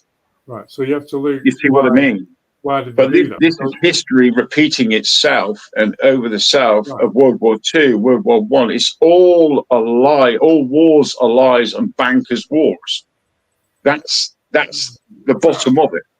Yeah, okay. I'm not saying that the bankers' wars. I mean, the countries having what they perceive as interests, which I've outlined to you, what areas they have the interest in, security, economic, and ideological. And then, yes, certainly individual wars. Sometimes a country can perceive that it's in its interest to have a war in order to try and reorder a region, in this case, the Middle East. As I said, from 1979, we were already in there. America was, certainly with Britain on its coattails. Correct, yeah. And then they wanted to sort things out and reorder it after the Cold War and get rid of these, Saddam Hussein had been an ally, of course, just before that in the Iran-Iraq war, as you know, and then he invaded Kuwait and they decided we don't want him, we'll drop this proxy in Iraq and get rid of him and try and get somebody else in. And then, okay, fair enough, we made up an But why would they do that? Would you agree with me that Saddam Hussein and Gaddafi wanted to go back to gold and silver? Yeah, well, yeah. To the basic economy Gaddafi, of gold and silver. Gaddafi wanted to organise Africa around the gold standard, so that's a threat to the established international economic system. Thank you. Well, I agree with that. As I've said, economic interests are one Do you think that's why Bush went in? Why Bush sent the Americans and the British in? To the first one, both. You have to look at the timing. So 1990-91 was the first Gulf War. Now that is at the end of when the Cold War was coming to an end. So we're moving from this bipolar system, the collapse of the Soviet Union, to this what we thought was going to be a unipolar system. So that fits in with that. It's part of Soviet Union gone. Let's reorder the world. Let's have a look at what needs reordering. The Middle East is one of the areas that needed reordering from their point of view, right? So that explains why they went to war there to get rid of Saddam and try and get some proxy in there. Okay.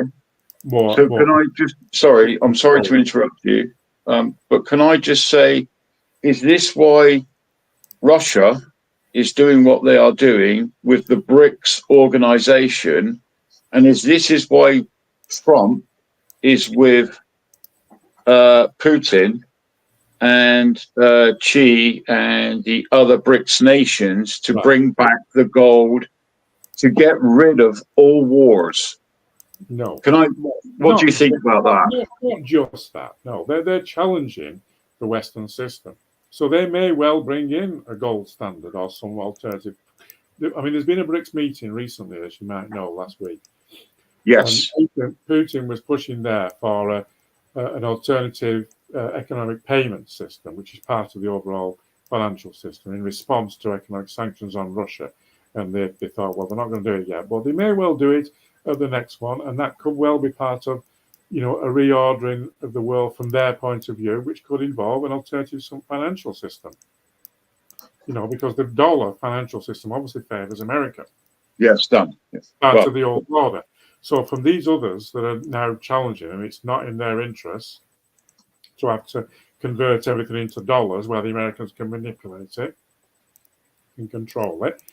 So you would expect, as these others rise in power, that they will have their own, again, they also will have their economic interest, one of which will be economic independence from the Western financial system, banking system, dollar system, whatever you want to call it.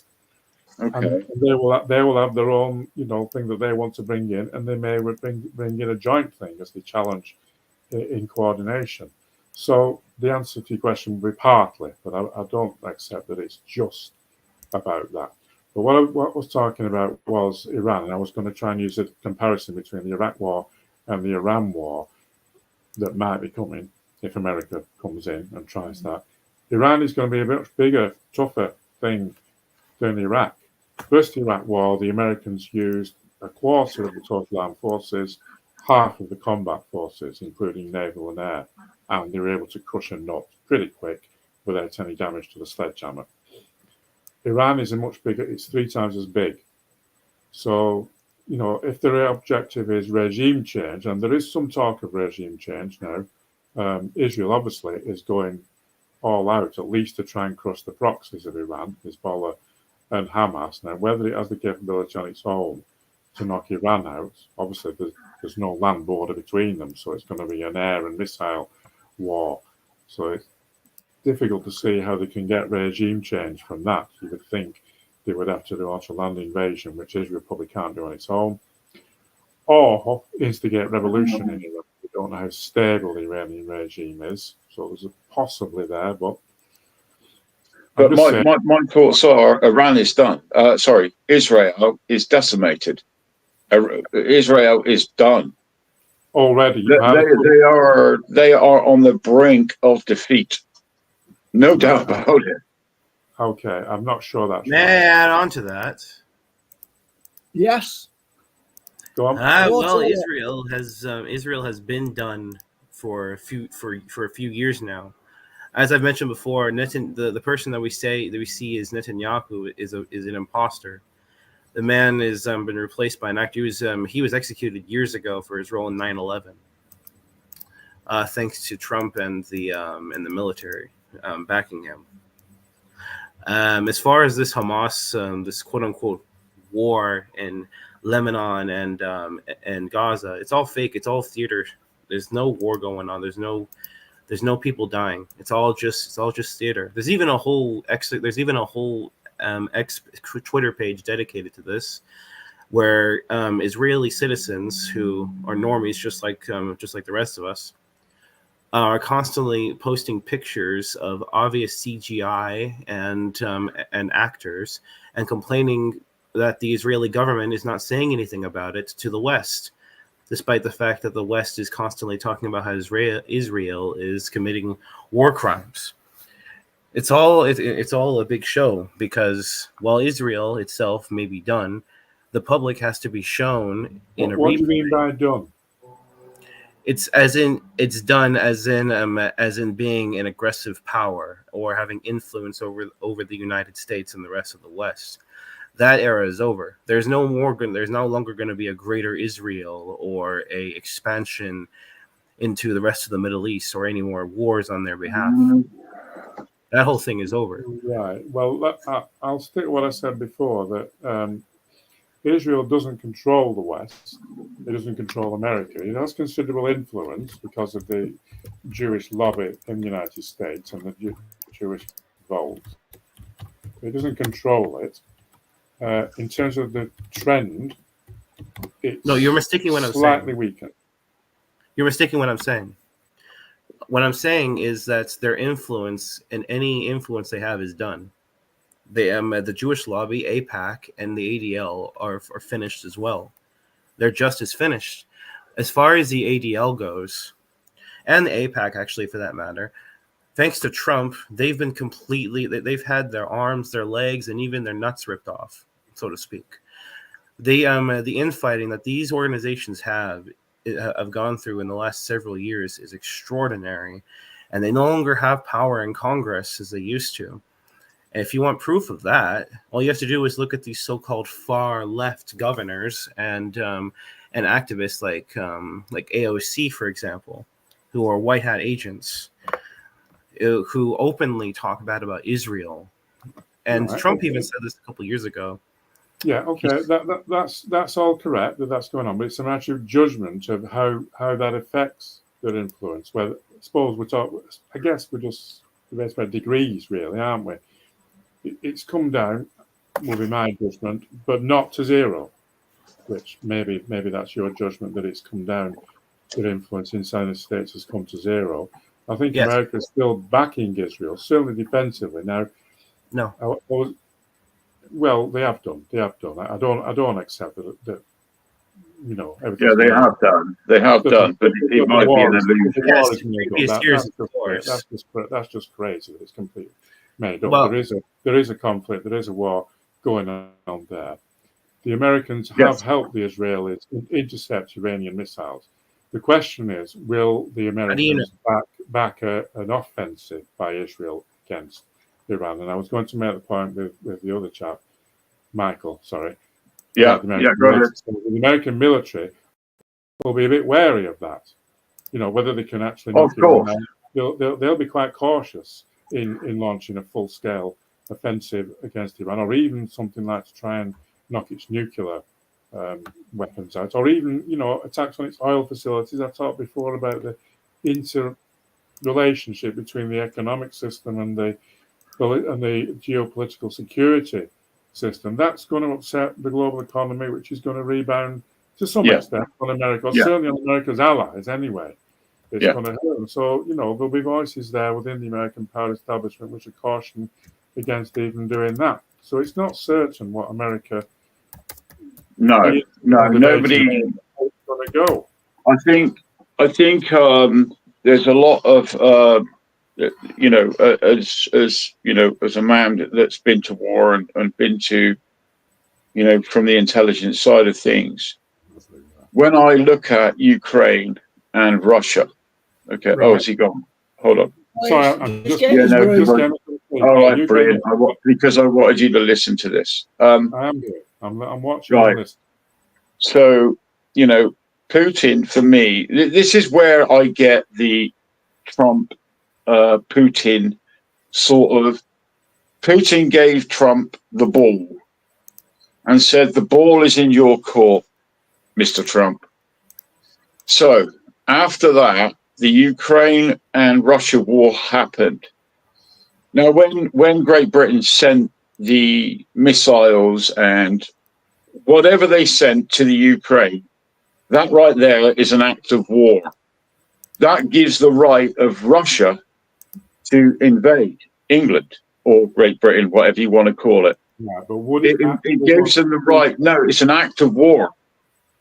That is an act of war because you are supporting a war against a foreign entity. So that is an act of war. So why didn't Putin go against Poland, United Nations, all of the other countries that have supported Ukraine to go in? There is, to my mind, there is something much, much deeper than what is being shown. So that brings my mind back to what's Trump got to do with this? You've thrown a question there, so I'll just deal with that before we... Okay, sorry. So your question was, why, if the use of British missiles or French missiles by Ukraine directly against Russia, weapons, that's an actual... Yeah. So it's debatable whether that itself, it's not fired by Britain, is it? If we give a weapon... Well, even supplying them is an act of war. It could be construed as. It's not dead that internationally that would be classed as an act of war. So it's up to Russia whether it wants to interpret that as an act of war or not. I mean, if supplying a weapon to a third country and that third country then uses it in a war against somebody, I mean... But they're well within their rights to decide that. Yeah, exactly. Exactly, they are, if they wanted to. So the question is why they haven't. So you said, why haven't they invaded NATO and opposed the Americans? Should I answer that? The answer is fairly straightforward. No, let Alex go. The West on its own is more powerful than Russia. So specifically NATO Article 5, that would mean they invaded Poland or the Baltic states, who have supplied Ukraine with weapons as well, of course. Mm-hmm. Then that would trigger a wider conflict with NATO. Russia is... I think it's winning that war in Ukraine, but it's struggling a little bit. It doesn't want to bring on more enemies. So it's a straightforward matter of real politics. You don't want to bring on stronger, powerful enemies on the opposition side at this point. And of course, the other reason, of course, is that makes it different from World War II and a rerun of Sudetenland and so forth is nuclear weapons. Okay, they don't want to go nuclear. They want to keep it within convention. They don't need to. No, they don't need to. They don't need to. They have weapons that you just would not imagine. They have weapons. I'm not talking nuclear. They won't need to go nuclear. Russia could have decimated and took over Ukraine within 24 hours. Trust me, I know their weaponry. Right. Their weaponry is unfathomable. So why didn't they? Because it's a game. Well, there's a bigger game. There's a bigger picture to this, and I don't know. That's why I'm trying to ask. I'm trying to find out the answers to that because I don't know. Because I know that they've got weapons that would just annihilate Ukraine within 24 hours. that's a behind the scenes question, Michael. I think one of the things Chomsky, not that he's my favorite person, but when he developed the propaganda model with Edward Herman, he developed something called a phenomenological method, where you develop an outline, like a join the dots of a silhouette, and you can read a lot from the outline, but it's very difficult because you can't see the details. So, for example, you can't see the nose, the facial features, but you can certainly make out the outline, because power operators, they don't want to give information away because that compromises their advantage. However, every time a power operator acts, it reveals intention. So the skilled among us read between the lines and see where there's a disconnect between the action and the claim. And if we take a big enough data set where claims are made, actions contradict or confirm those claims, over time we can build a picture about the players operating behind the scenes, but we only see them in silhouettes. It's very difficult to fill the level of detail in. I understand the inquiring mind desires to crack the nut and understand exactly what the key dynamics are, who the key players are, but we just have to sit with it, be discerning, open, critical, and to deal with provisional knowledge, because sometimes we don't have access to the internal corridors of power. These interactions. No, we don't, Alex. No. So we've got to make a model that approximates what we think is going on in the incongruence between the claim and the action, and the confirmation of claim and action. And it's an imprecise science. And of course, what Roger's looking at is a more phenomenological level of the presentation. The problem is, if you speculate, speculation is necessary for us, because we've all got to build a picture to our own satisfaction to avoid cognitive dissonance. We all want to know. We're probably never going to know exactly. That's why we come on here and debate a lot of the stuff we can't see. Roger's role specifically with the concrete data, I think, is to paint more of the visible picture.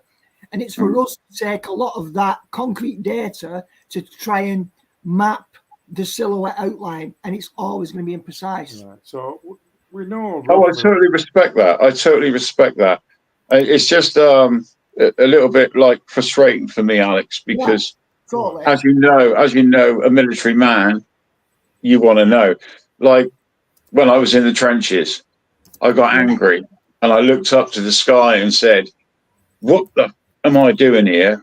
I'm angry. You know, I want to know." And I respect the conversation and everything else, but it just gets a little bit frustrating, because I know what weaponry they have and what they can do. I'll ask you about that in a minute. Okay, sorry. What Russia's trying to do, right? What Putin's trying to do, or any Russian government, as I say, no Russian government could tolerate NATO expansion into Ukraine. He wants to rebuild Russia's power after the collapse of the Soviet Union. And Ukraine, because it's right next to Russia, it's got a common, religion. A quarter or a third of the population is ethnic Russian, especially in the eastern areas and in the Crimea. He perceives that as part of Russia. He sees Russia and Ukraine, from its history and everything, as one country. So he sees it like the French did with Alsace-Lorraine in World War I. It's kind of like an amputated limb, and they want it back. Yeah, it used to be Russia, he's pushing back. Yeah. So that's what he's trying to do. Now, we can be a little bit uncertain about the degree. Some people say, well, he wants to expand and recreate the Soviet. He probably does want to recreate the Soviet Union, not meaning go back to communism, but a kind of Russian sphere of influence, certainly in the areas of the ex-Soviet Union. I don't think he'll come into NATO for the reasons I've just said. No, I don't think so. NATO Article 5. Okay, as far as the action is concerned, also, you've got to think about the uncertainties of taking an action and not going well. I mean, he's messed up the invasion, because he thought he could just occupy it like Czechoslovakia and the Ukrainians wouldn't fight back. Right. So he wasn't expecting a full-scale war. To bring that and to address Michael's point specifically. But I would like to ask Michael, actually, what are the conventional weapons that you think that Russia's got that they've not used that would have, in your view, meant a quick victory for them? I can't say. You can't say? I can't say. Right, because... I can't say. It's classified. Okay. But what I would say to address this then, right? So this concern, right? So yeah. when you're looking at the phenomenological picture and the things that we can't see, All right, we can, just let me address this, Roger, right? Because I want to address it on the level of your specific psychology, Michael, because that's what we're dealing with now. Go ahead. Think about the issue, and probably Taylor would have some view about this at some point. When we looked at Pizzagate all that time ago at the beginning with Trump, and all the claims were made about, what had been done, people had been arrested, all this had happened. Now, that's a story, right? And we've got to get it from certain sources, because the official sources are not going to reveal the truth. This is the problem with journalism. No. Again, we've got to read between the lines, between what's said, what's not said, what's reflected in a mirror, and so on and so forth. But imagine the consequences, and this comes back to Roger's point.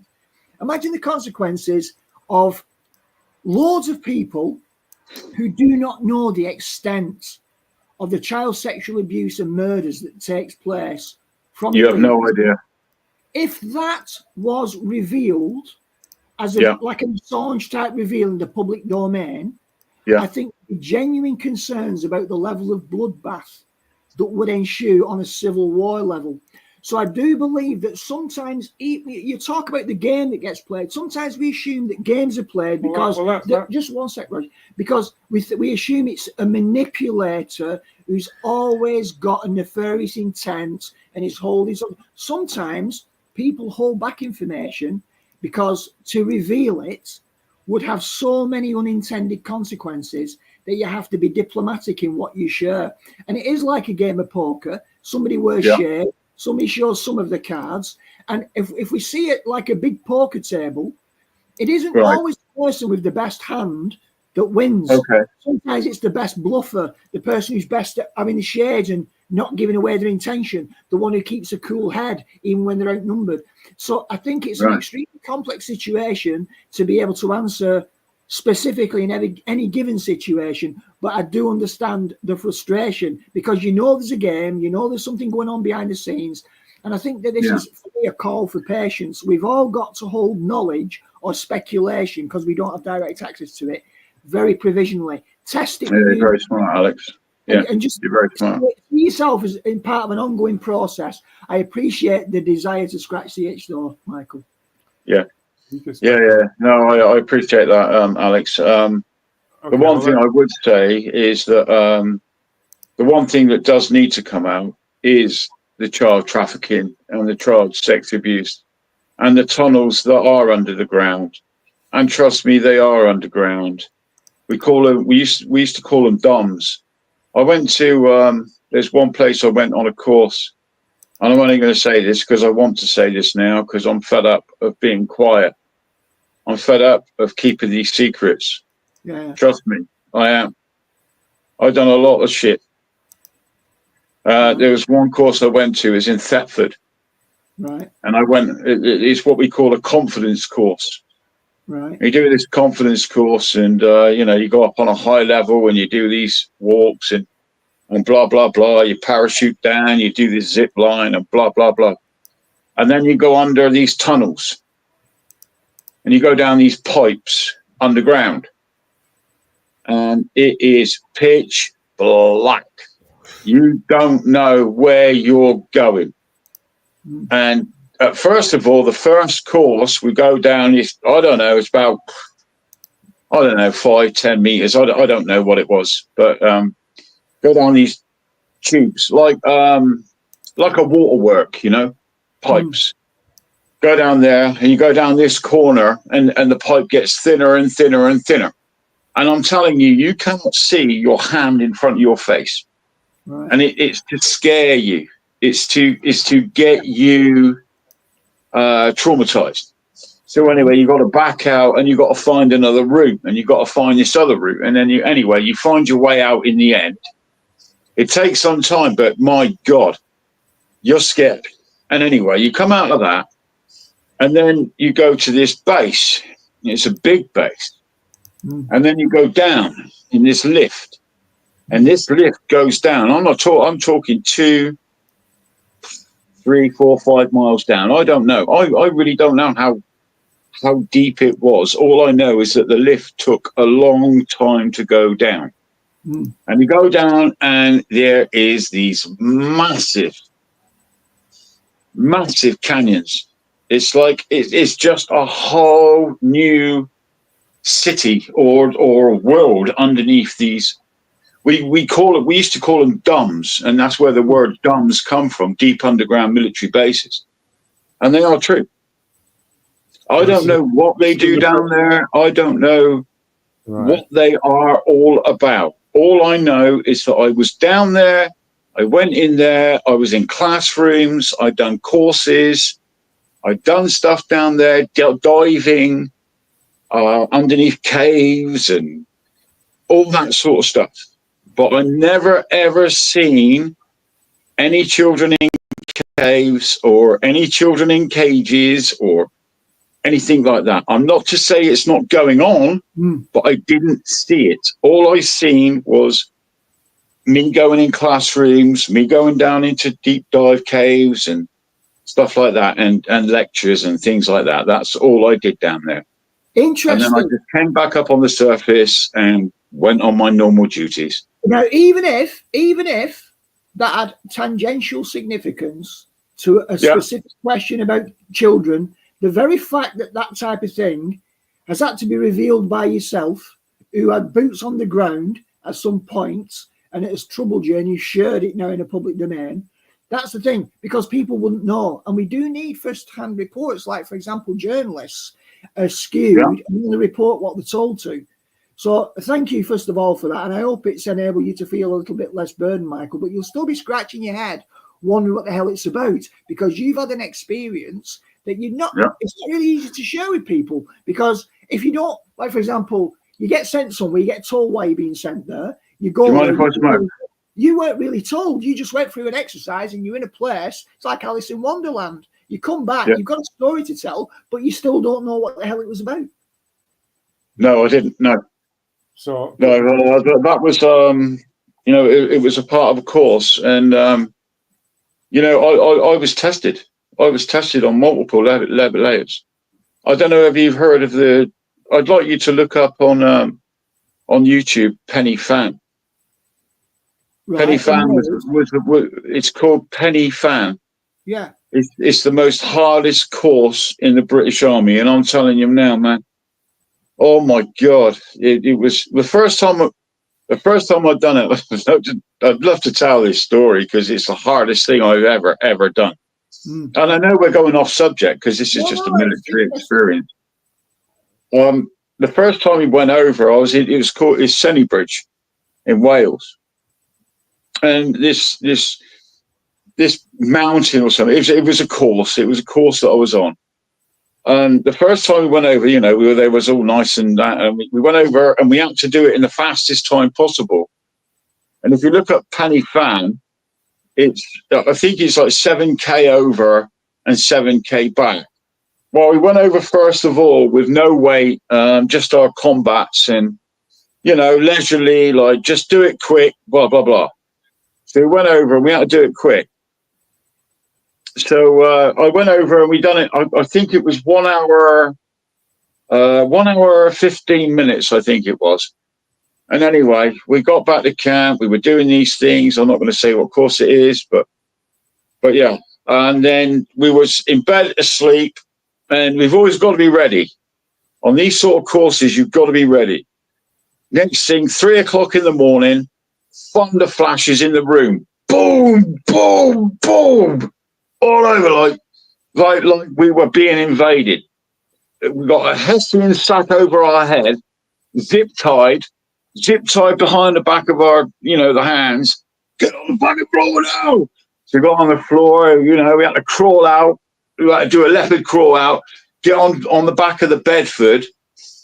We had to have our webbing on, our backpack on. And we're talking like 50 pounds of weight now.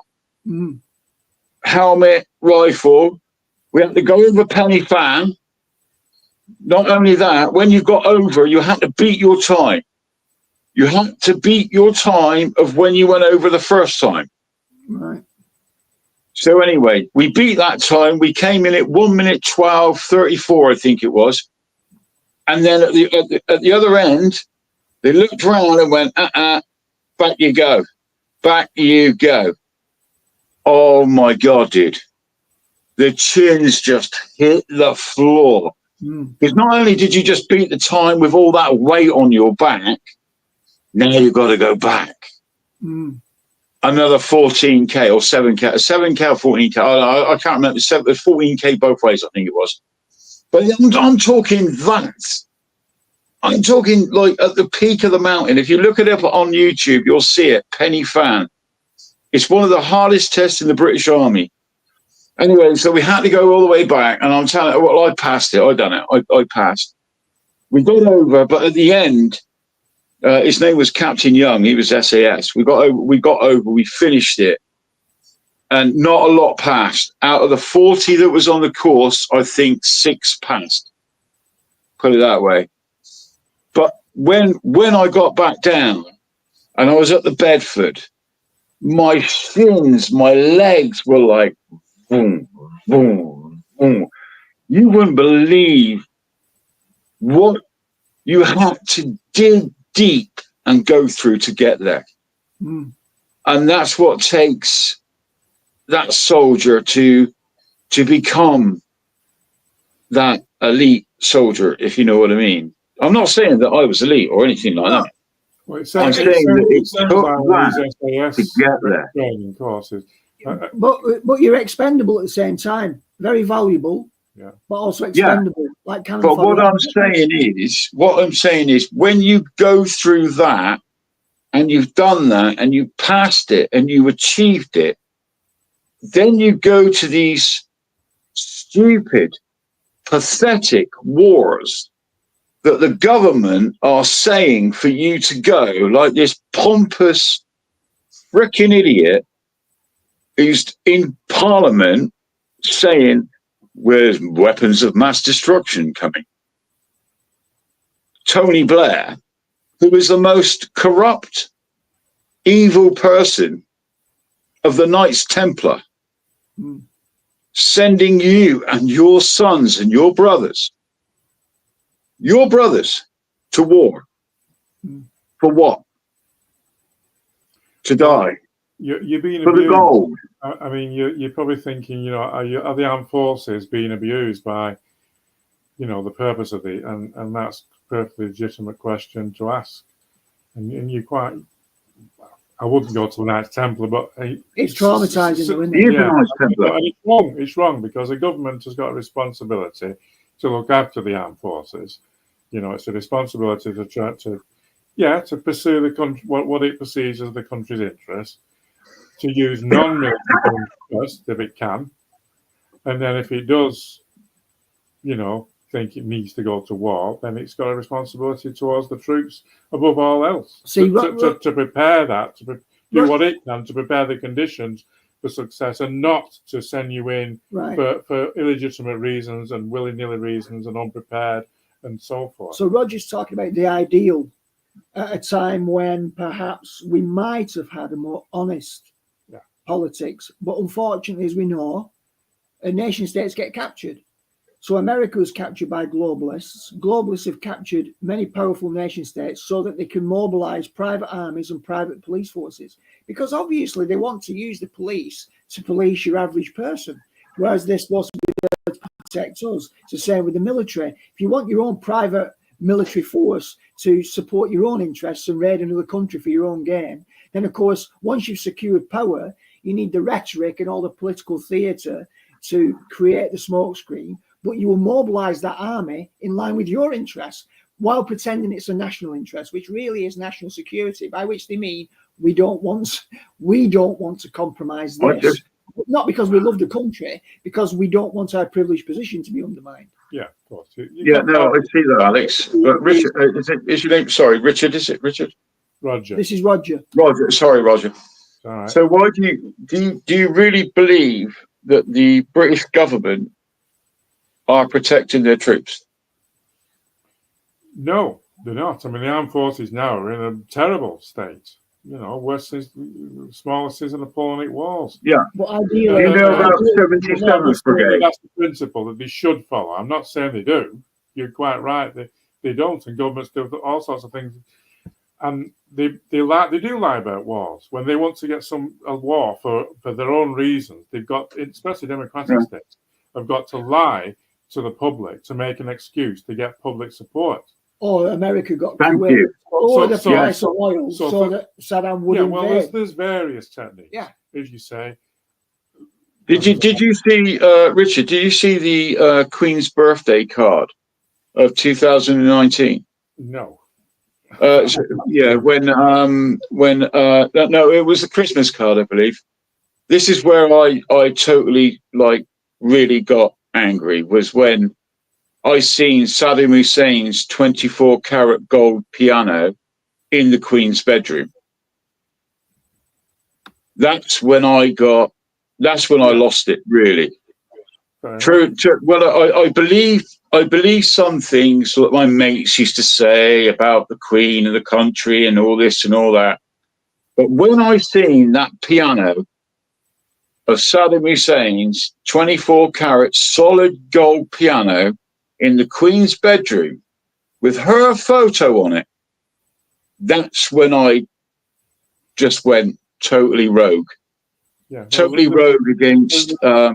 Okay, I don't mean to interject, but I think we should allow the rest of us to get in on the conversation. Yeah, go ahead. Sorry. We're going a bit too far. Yeah. It's all good though. I was just gonna say that speaking of Saddam Hussein, I should just mention, a little interesting fact about Saddam Hussein. Do you know what year it was when he became head of Iraq? 53. No, it was late, I think. 68, wasn't it? Was it not 53? I thought it was 68. No. 79. Yeah, before that, but there was a coup. 79. 79. Okay. Yes. And you know what else? And you know what's interesting about that year is that a lot of other things happened in that year as well. Number one, the Shah fell in Iran. Number two, that's when the Afghanistan-Soviet war started. Another thing, that's when they had that international conference between Netanyahu and George Bush and all the other guys to talk about the upcoming war on terror. Their words, not mine. Another thing that happened that year, that's also the beginning of the what's it called, something to do with the Trilateral Commission. I'm forgetting. My point is that there were so many things. That 1979 is a pretty big year. That a lot of things happened. I just wanted to bring Bush. The Trilateral Commission was Bush. Yeah, Bush Senior. Well, that's later. Yeah. But again, I also just want to. That's an instrument to liberal internationalism. So it's been going for a while. Is that?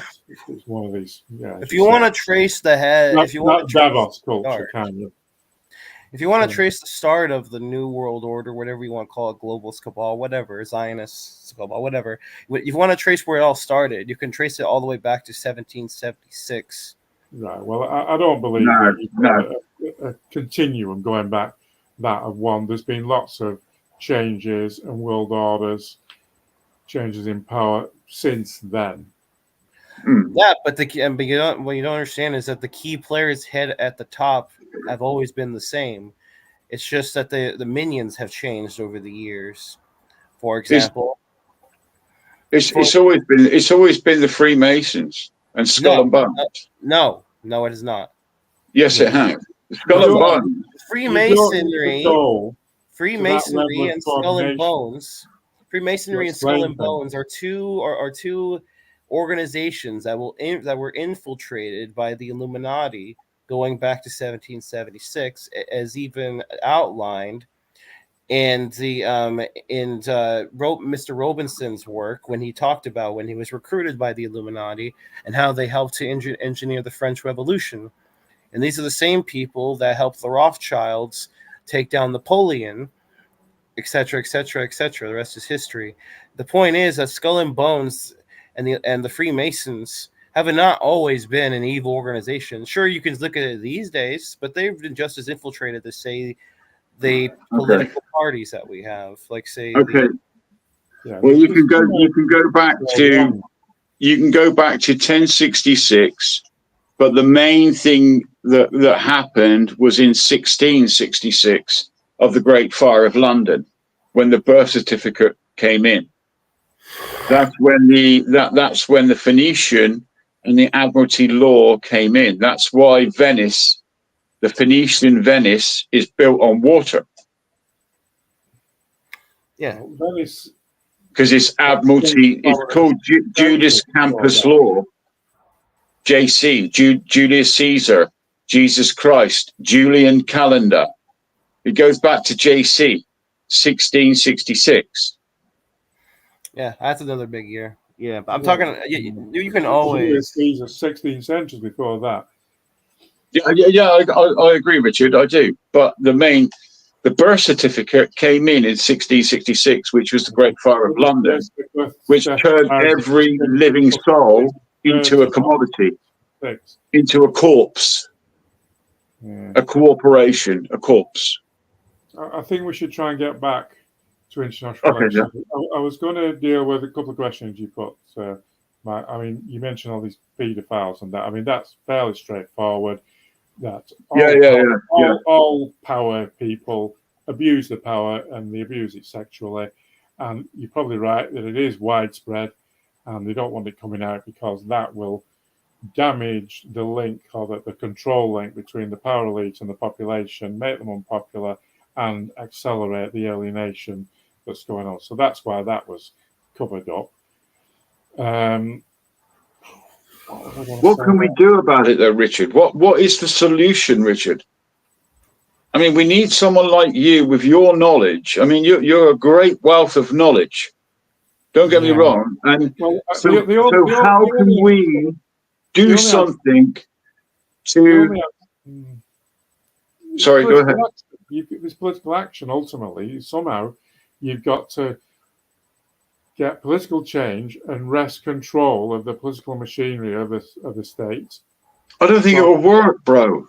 But that's incredibly difficult because that's where their power's concentrated. They've got control of all the levers. I mean, what is happening is that the system is kind of disintegrating from within. So they're pulling levers, and it's not having the same effect that it would have done in the past. We were talking about Ukraine, weren't we? I was explaining what Russia's policy was there, that he wants to recreate Russia's security sphere, whether you call that the creation of the Soviet Union or whatever. That's a conventional explanation that explains Putin's actions in the Ukraine. Now, you're saying that he's got some secret conventional weaponry, short of nuclear, that could have won that war very quickly. So that raises the question, in that case, why? 100%. Why didn't he use it? And if he had have used it, it wouldn't be secret anymore. Well, it wouldn't be secret anymore. But also, another possible alternative there is that would have triggered a reaction from the West. Presumably, if the West knows he's got these things, maybe we've got the same things, it would have escalated things. So possibly there was a deterrent effect there. If that, that is I'm speculating, really. Possibly. Well, yeah. I mean, we can all speculate. You want a good reason as to why Russia didn't use bigger weapons in Ukraine, and I can give you the factual answer right here. Well, go on.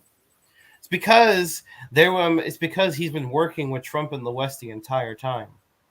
This was all. I said that at the start. He's been working with right. Yeah, he's been working with Trump. The whole point of this Ukraine thing was to have a small military operation and accomplish just saving the Donbass region and the region around it. That's it. He accomplished what he's done. All the fighting there that we've been hearing about since then, and that was all taken care of in the first couple months of the event. Everything we hear about since then, like us shipping weapons over there or any kind of fight back, has all just been theater. There is no more war going on in Ukraine. Right. It's all done. I don't think you can just ignore what's happening. No, you can't say that, Tyler. I can say that. You know why? Because there are plenty of people who are living in Ukraine, like say in Kiev. They keep constantly saying that, Kiev is under attack. Kiev is under attack. You can see plenty of people there that take footage of themselves walking around like an even better condition than New York is in. Yeah, but that's not mutually exclusive. It's not under constant bombardment like the bombing campaign in World War II. It's an intermittent, but we're at a medium level war here. It's an intermittent bombardment. So it's quite possible that there can be periods of lull, or even parts of the city or other cities where life appears to go on quite normally. And then there's other areas where, you've got bombing when there's a missile attack and so forth. So, all you need to do is just look at the live footage coming out of these places, and you'll see there's no bombing whatsoever. All the buildings are perfectly fine. There's no destruction whatsoever. All So you're saying all these women and children aren't dying? No, they're not. Just like in Gaza. There is no war. You can't just. It's impossible to cover up these things to that extent. It is. It is. There's so many different, sources, and that there's Western people. They haven't covered it up completely. I told you already that there are people on Twitter living in Gaza and Israel who have called this out who call the whole thing out as fake, and who've been begging the Israel government to stand up and say something. Well, there's other people who disagree, isn't there? There's other people who say, well, it's real. And there's far real? The mainstream media. More evidence for it being real than it being completely covered up. So I don't think you can, just. You can't really say that. Deny. Have you done the research? Well, I don't need to do research. If you haven't done the research, how can you say it? Tyler, calm down. I mean, where there's doubt is on the motives of these things. That's where we can't be certain. We can observe the facts that there's doubt on to a certain extent on the motives and the degree that things are going on. To address Michael's question, though, because I think that here's the issue. It's very, very difficult to address when you think about it within the realms of our current level of competence and the current organisation of societies in Western culture. You remember the Bradley Cooper film Limitless? Yes. Where he took the drug and obviously it gave him super capacity, the ability to use 100% of his brain, but it came with certain potentially disastrous consequences or side effects. Now, that movie is a very good metaphor, I think. Brilliant movie. Because, what's happening is people are operating, as I've said several times in the past, but at the risk of repeating myself, we are higher order primates that operate at the level of chimpanzees because we've been trained. It's not because we're unintelligent. It's because we choose a life, so we think, of relative ease, where we don't want to do the hard work. We don't want to do the hard jazz. And you can call it spiritual evolution, a raising vibration. If you weren't from a Christian perspective, you're like a New Ager.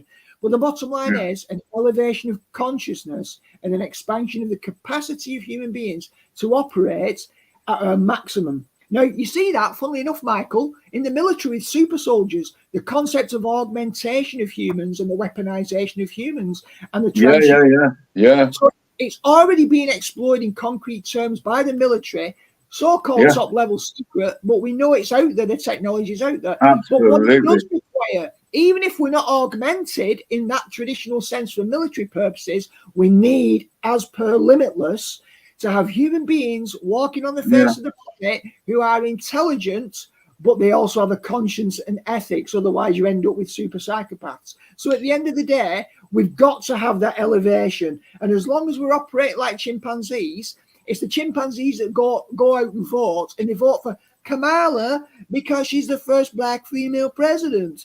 And then, I'll vote what she's voting. It's like, right, okay, so you're voting because your mate is an idiot. And there's a lot of idiots voting. So when we operate like we're never going to change the system through political means and grassroots action. And it'll be violent revolution, which the states will put down at the moment. We won't have the people power. But if we all elevate and we make it our personal responsibility, it wouldn't be possible for these people to succor us en masse. That's the only solution. Yeah, that's a long... Can I give you a scenario here? Can I give you a scenario? You can. Right. Okay. So I joined the military at 17 years old, right? I joined to play sports. I joined to get fit. I joined to See the be world. something and a challenge. Okay, I didn't really and truly in my heart. I never joined to go to war. I really didn't, but I would have done to defend my country. Okay. Yes. So anyway, I joined to go to play rugby, football, any like sport. I love sport. I just loved it. Athletics, fitness, the lot. So anyway, I went through the basic training. I done all that. And then the time came. I had a cushy like 2 years of playing sport, you know, doing the athletics, doing cricket, doing like just a nice, easy time in my camp, in my regiment.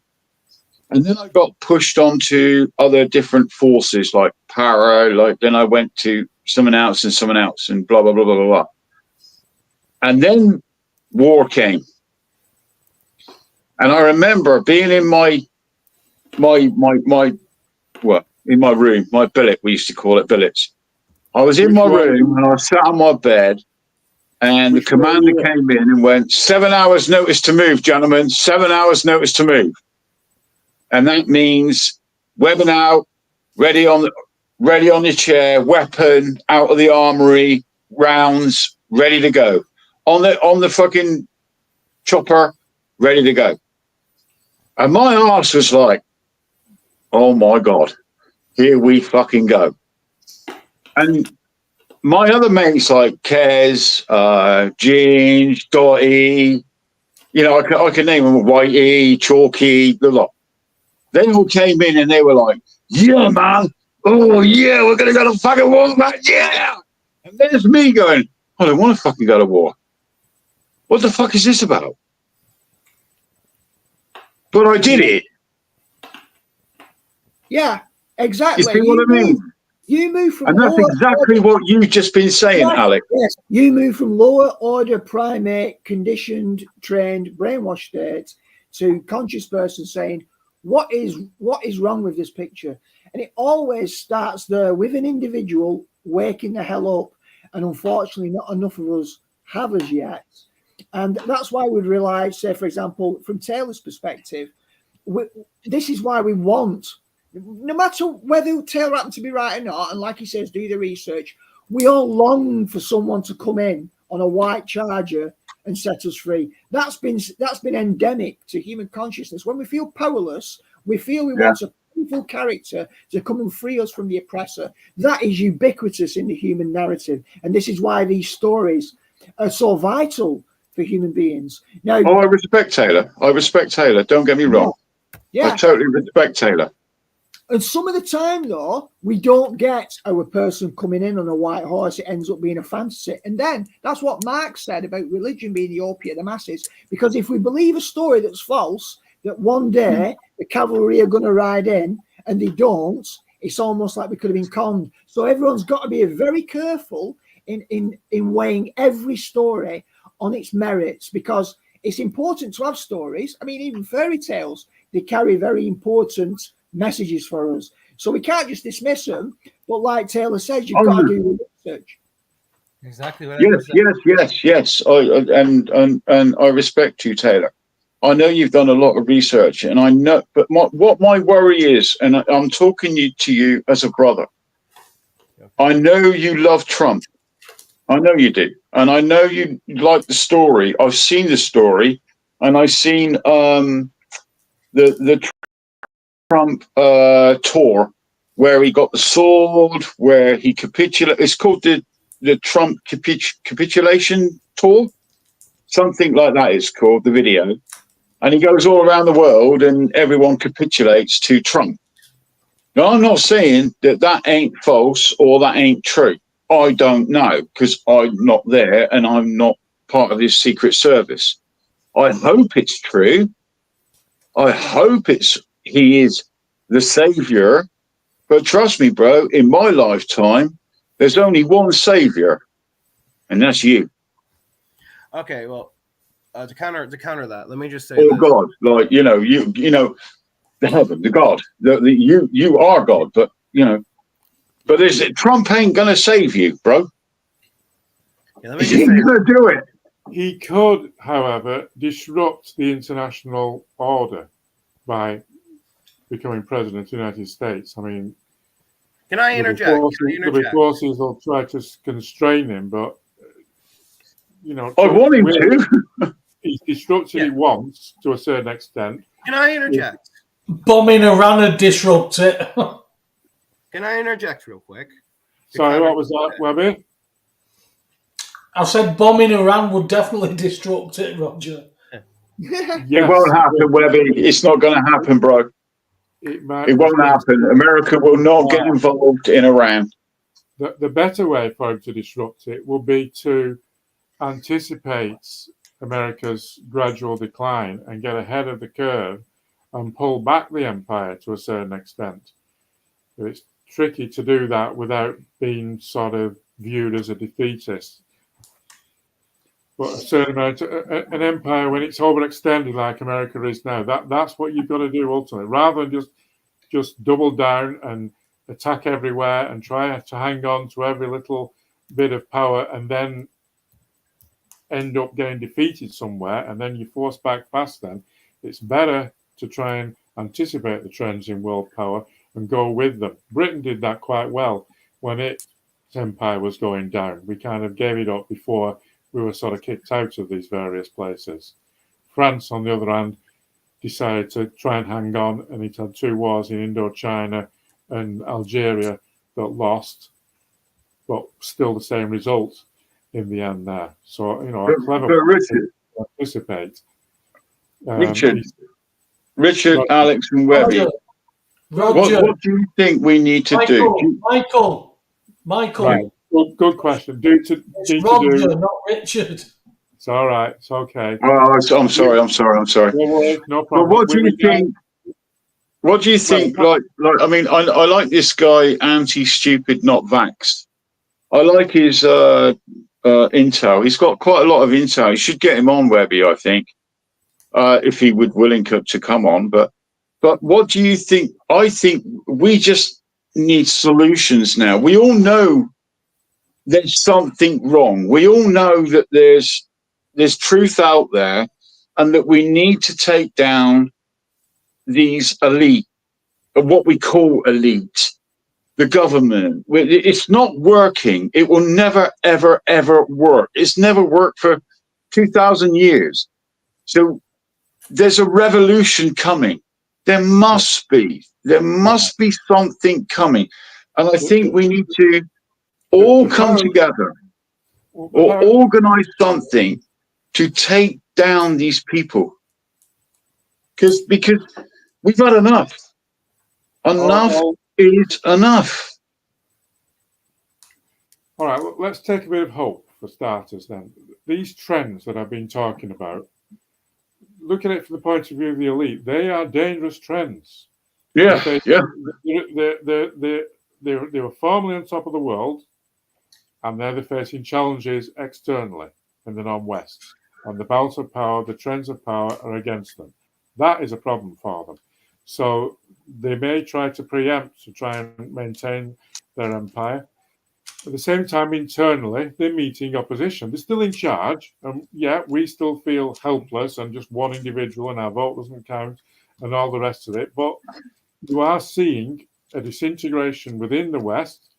The old order isn't working as well. And there's opposition there in the West in the form of national populism. Trumpism is a good example of in America. The Brexit vote there. Anti-European, anti-immigration parties in Europe, and even some people on the left who are complaining about the distribution of wealth. So, you know, there are trends that are going against them. Can you email me them or something? Because I need to join a resistance group or something. Yeah, I know. Well, it depends on what you're about, I suppose. I mean, internally, I guess political action is probably the only way. I mean, social revolution in the modern world, in the modern Western world, as Alex says, it's probably just going to get crushed by the... Not if we do it right. still considerable residual power of the system. I mean, you've been in the military. I mean, this is a question. Yeah, I know how to organise. I know how to get like troops together and Yeah, I know. leadership. How cohesive and organised do you think the military is in Britain in your experience? Because if what's happening is that they're losing the power, they're facing international challenges. Internally, there's much more alienation now against the power elite.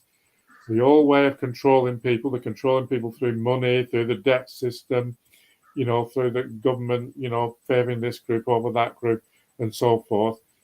But Yeah. it's not working as well. Their ultimate resource, of course, is to crush people by force if people do come out. And we have seen, the beginnings of social unrest and with these rioting and then the Palestinians rioting from another point of view.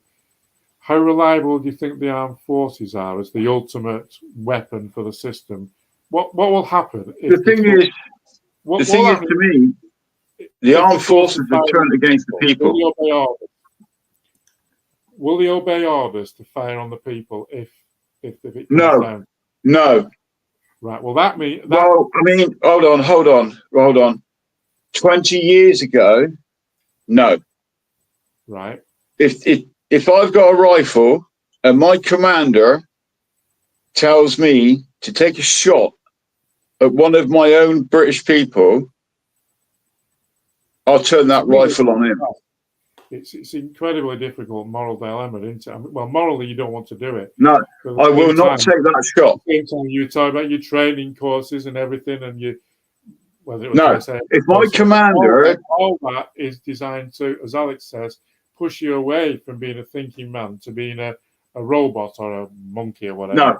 Whatever he said. I'm sorry, I would not take that shot. Good. If the ultimatum is my commander telling me to take a shot at my own people that I'm sworn to defend. Yes. I would not take that shot. I would turn that rifle on him and take the shot on him. Right. Okay. I will guarantee you that. That is good. But now it's changed. Right. Go on. Now it's changed. The soldier today is changed. They're not the same soldiers as what you see. When we went through training, is different to training today. When my grandfather went through my grandfather went through basic training, it was training different to what I went through training. You see, training in the military always changes. Right. It always changes through generations. How does that affect the loyalty of the armed forces? Through the brain. It depends on what you are and what you're trained for. Yeah, like when I first joined, I joined in the Royal Artillery. Right. So I was used to firing big guns. Yes. Then I went on to air because I was a bit more, and I don't mean to say that this in any derogatory way, but because I was a bit more intelligent, I went on to what we call air defense. And then I went on to para air defense. Right. And then I went on to something else and then something else. So you move into more specialized things because you showed initiative and a bit of Exactly. Basically. Yeah. So and I was always taught, when I joined the right, okay, let me this will tell you why I think the way I do. When I joined the artillery, I remember a bombardier said to me, "You're not paid to think, you're paid to do." Yes. And then when I went on to air defense, I was paid to think and not to do. Yeah, as he gets more technical. Because I had to identify, me personally, I had to think of the aircraft. And I had to identify an aircraft from 14 miles away. Yeah. The higher before I shot at it. So the higher up you go, the more you have to deal with decision making, and they don't want robots. Absolutely. They have to have people who, certainly by the very top, who are thinking and strategizing and calculating and so forth. And normally, I mean, that's an extreme case in saying shooting down. But normally, the armed forces are there supposedly, as you say, for fighting wars. It's only an extreme emergency in a country like Britain they would use it as a civil power. I mean, you're looking at a situation where there's mass social breakdown, mass economic breakdown, the police force has failed, there's social unrest, and we're on the brink of civil war. That's the only situation where they are really a sensible government would want to risk bringing in the armed forces as the absolute last resort. And if they can't rely on that, then, you know, they're finished. So this much vaunted system, if it can't rely on that final arbiter in an extreme case, they're in trouble. However, but what can we do? We're not there yet. When they've got their We're not there yet. Once they've got their infrastructure in place, designed how they want it, with the accountability structure in a pecking order, all they have to do is manage the rogue elements. Yeah, but now, that's the point. So technically, Michael, they describe you as having gone rogue because you said you'd turn around and shoot the guy. Yeah. So they only need to worry about those contingencies. I have another variable on that to ask you now. Would the officers even order the army to fire on some sort of protest or whatever? Well, if they do, that's treason. Yes. That's treason. If an army officer orders you to fire and shoot and murder your own people, yes, exactly. That is treason. They're thinking people as well. Probably there's a high proportion of you would think. Well, they're meant to be. Yeah, maybe. I mean, maybe they're just lackeys of the system, but you know, there'll be moral people amongst them as well. So you know, it's a big decision for them even to order you. There are. That situation. I worked with, I became close protection and, close combat. And I knew, I worked with a lot of high rank, like I'm talking brigadiers up. And sometimes you're not allowed to repeat what you hear in the back of a car. I was the driver, you know. I'm not talking, you know. I'm talking. Well, I mean, there's not military secrets. Of course, it is. There's lots of them. But you're hearing things. Michael, I was a taxi driver. I had the same policy. Yes. Hey, but Webby, while you're on, we're looking to wind it up in maybe just under 10 minutes. So if we've got our final strands and threads we want to pull together, I don't know if you've got any comments or observations yourself, Paul. You gave your intro and that was very useful. We've been able to riff off that. Have you got any what you've heard? I'm sorry, I apologise. I kind of took over the bloody. No, that's the kind of thing that needs to happen, Michael. We need you have a narrative level of personal experience that most people don't have access to. So it's vitally important to share that story and give people an insight, because boots on the ground, if it's not just a phrase that you're playing a computer game, it's got to be significant, and we've got to hear from the boots on the ground. It's the only thing that balances the fake narrative on a structural level. And can I just say that I have not paid my gas and electric for the last 2 months. Whoa, nice one. How's it going? And council tax. Gas, electric, council tax. I have not paid for the last 2 months, and I am going to challenge them. Whoa! Because I am not going to come on this podcast and listen to stuff without trying it myself and following it through.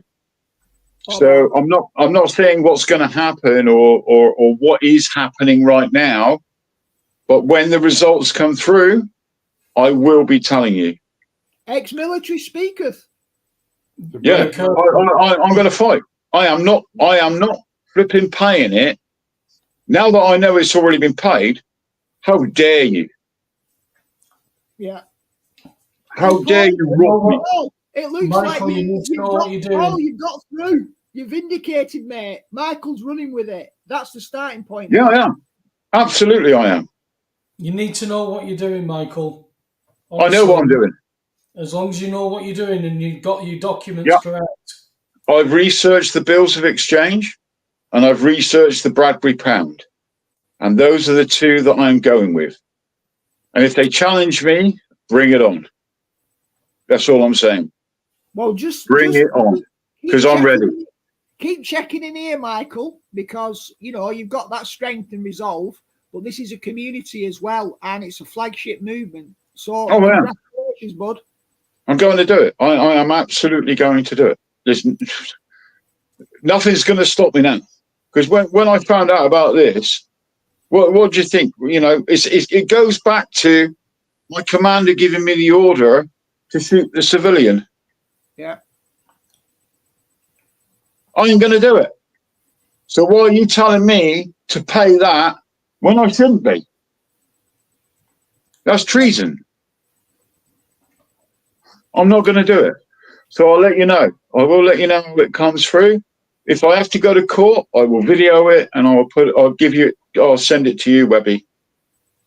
Okay, Paul. A bill strike. 100%. A bill strike would be a very powerful weapon for the oppressed populace if you A bill strike. A bill strike. You've heard about the right to strike. You withdraw your labour, but withdrawing your payment of bills, money, because the system cares about two things. It cares about taking money from people and skewing the distribution of wealth up towards the top and stealing basically by the manipulation of rules of everybody else, and it cares about controlling people. Yeah. So if you can strike at those two things and get some sort of movements going, whatever, mass movement, preferably millions rather than just individuals, striking at those two things, you're striking at two of the sort of sources of power of the system, and that will really frighten them and really hurt them, and might get some sort of change if enough people. Well, it's going down. I've not seen any sort of. There was a movement, I think, when the energy bills first went up a couple of years ago. There was some campaign of non-payments of energy bills. I've no idea how far that's gone, or whether it's got off the ground, or whether it's fizzled away, or what. But it's a point of, in theory, that's. Problem is, it's illegal, and they'll just bring the full power of the states and the war and intimidation and control down on it. So just doing that as individuals, you're making yourselves vulnerable. But if lots of people could do it, some sort of combination. The one thing that people do in the system is numbers. It's to actually getting organised and somehow get some mass, ideally political movements or some extra parliamentary movements going like that, because you have to have large numbers to. Thoughts, Brother Webster? On what? On this little exchange here where Michael's going for it and Roger's added a little bit in, and he's pointed out both sides. There's a peril when the individual does it, but we have to have leaders and examples. We have to have people who strike out. So it's a fine balance, because no one wants to see Michael stepping out like Scott of the Antarctic and getting frostbite. So we've got to have the solidarity, but we also need role models. So I was just wondering what you thought, Paul, about what you think that the optimal play is: individuals first or collective action first? I think it's got to start with an individual, but if you've got support, Michael. I mean, you say you've been in war zones and combat for a long periods of your life. This is a different. Yeah, I'm ready. This is a different kettle of fish. It's a different war. What you're going into, I know. They presume everything, so you've got to report everything they're presuming. That's why I'm going down the bills of exchange, bro. Well, that's what I mean. That's why when I had that check, there wasn't anything else to do with it, Michael. That's very specific, that gyro. You sign it, you date it, you give it back. That's it. Yeah. That's how simple it should have been. So you're going to be in for a fight, mate. I know. I'm up for it. That's why you use the word remedy. That's why you use the word remedy, Paul, because that is the remedy that's been provided. So when we use that remedy, that is the thing where you can stand in truth, because their own system tells you that's what you're supposed to do. Yeah, but that was why there was nowhere else to go for me. There was no need to stand there saying I have no contract. No need to stand there saying I'm a man. It was simple. I thought. Oh no. Are there no organisations that you can combine with that are already up running, not necessarily specifically on that point, but in this general area. You know, if you What's get your mass area, movement, Michael? get a mass, The thing get is, right? Okay. The thing is, I'm not. well, the system is going to crush down on individuals, but a mass movement, it will be frightened of. Okay. So I again, can't What really. area? they're Michael, not what area? mutually things. I'm not saying you shouldn't take action as individuals. And Michael, you're a very, very brave man, both, you know, and your experience in the armed forces and what you're doing now. That's good. What It's the area? chicken and egg. We don't want to see you just crushed down and it be a pointless throwing yourself No, in concrete. right. You know, that's the problem. You want some, before you go into action, you want some sort of chance of a victory rather than a futile sacrifice. That's The thing, right? The first thing is to cover my corners. So the first thing is I've got the money to pay it. I've got the money to pay the bills, if it comes to that. I'm with you. Right? Yeah, yeah. So that's no problem at all. The other thing is, and I really didn't want to say it on here, but I will say it on here now. I took on the MOD and the NHS of what happened to me. That's why I'm a war pensioner and I'm disabled. You can't see it, but I am. I was awarded, and I won. I beat them, both of them. The MOD and, well, it was the British Army and the NHS. I beat them. So I know the game. But now I've gone further by listening to you guys. This is a different cut of fish. Now I know that the system has been against us all these many years. My mother, my grandmother, my granddad, my great-granddad, my great-grandma. We've been betrayed, haven't we? We've been betrayed for thousands of years. And now's the time. Yeah. Yeah, okay. So if Be a bit cautious about I'm going. I am going to fight them. Trust me. I'm going to fight them. Like you said, Michael, you've got the money in reserve, so you can always kind of pull out. But you've made the case. You've started the ball rolling, made a stand. and you can see where it goes and feel your way into it. I think that's the most important thing. Oh yeah. But I get what you mean. Michael, what area of the country are you in? Salisbury, Wiltshire. I'm trying to think what Near Southampton, Bournemouth. I'm trying to think what groups there are down there. There's definitely groups down Southampton, Bournemouth, where who were doing council tax and bill stuff. Yeah, Richard Vogue's isn't far from me. Oh right. But I'm not looking for people to join my army, if you know what I mean. Yeah, I will fight them on my own. But if there is support and that can help me or guide me or any way, I'm willing to take that advice. But I must learn it for myself. Yeah. Because at the end of the day, I'm the one in that dock in the Admiralty Court facing that judge. And I must take power over him.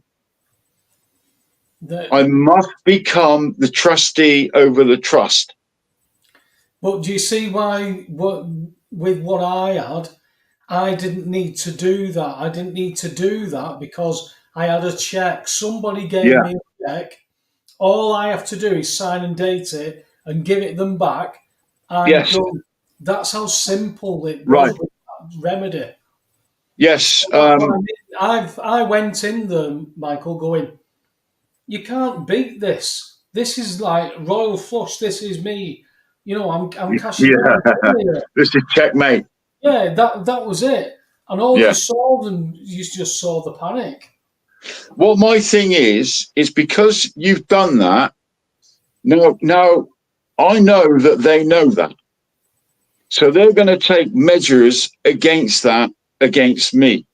So I'm on a chessboard with no coin toss at the moment. You see what I mean? So I've got to cover every aspect of what's going to come at me. So I know where to move my pawns and move him into checkmate.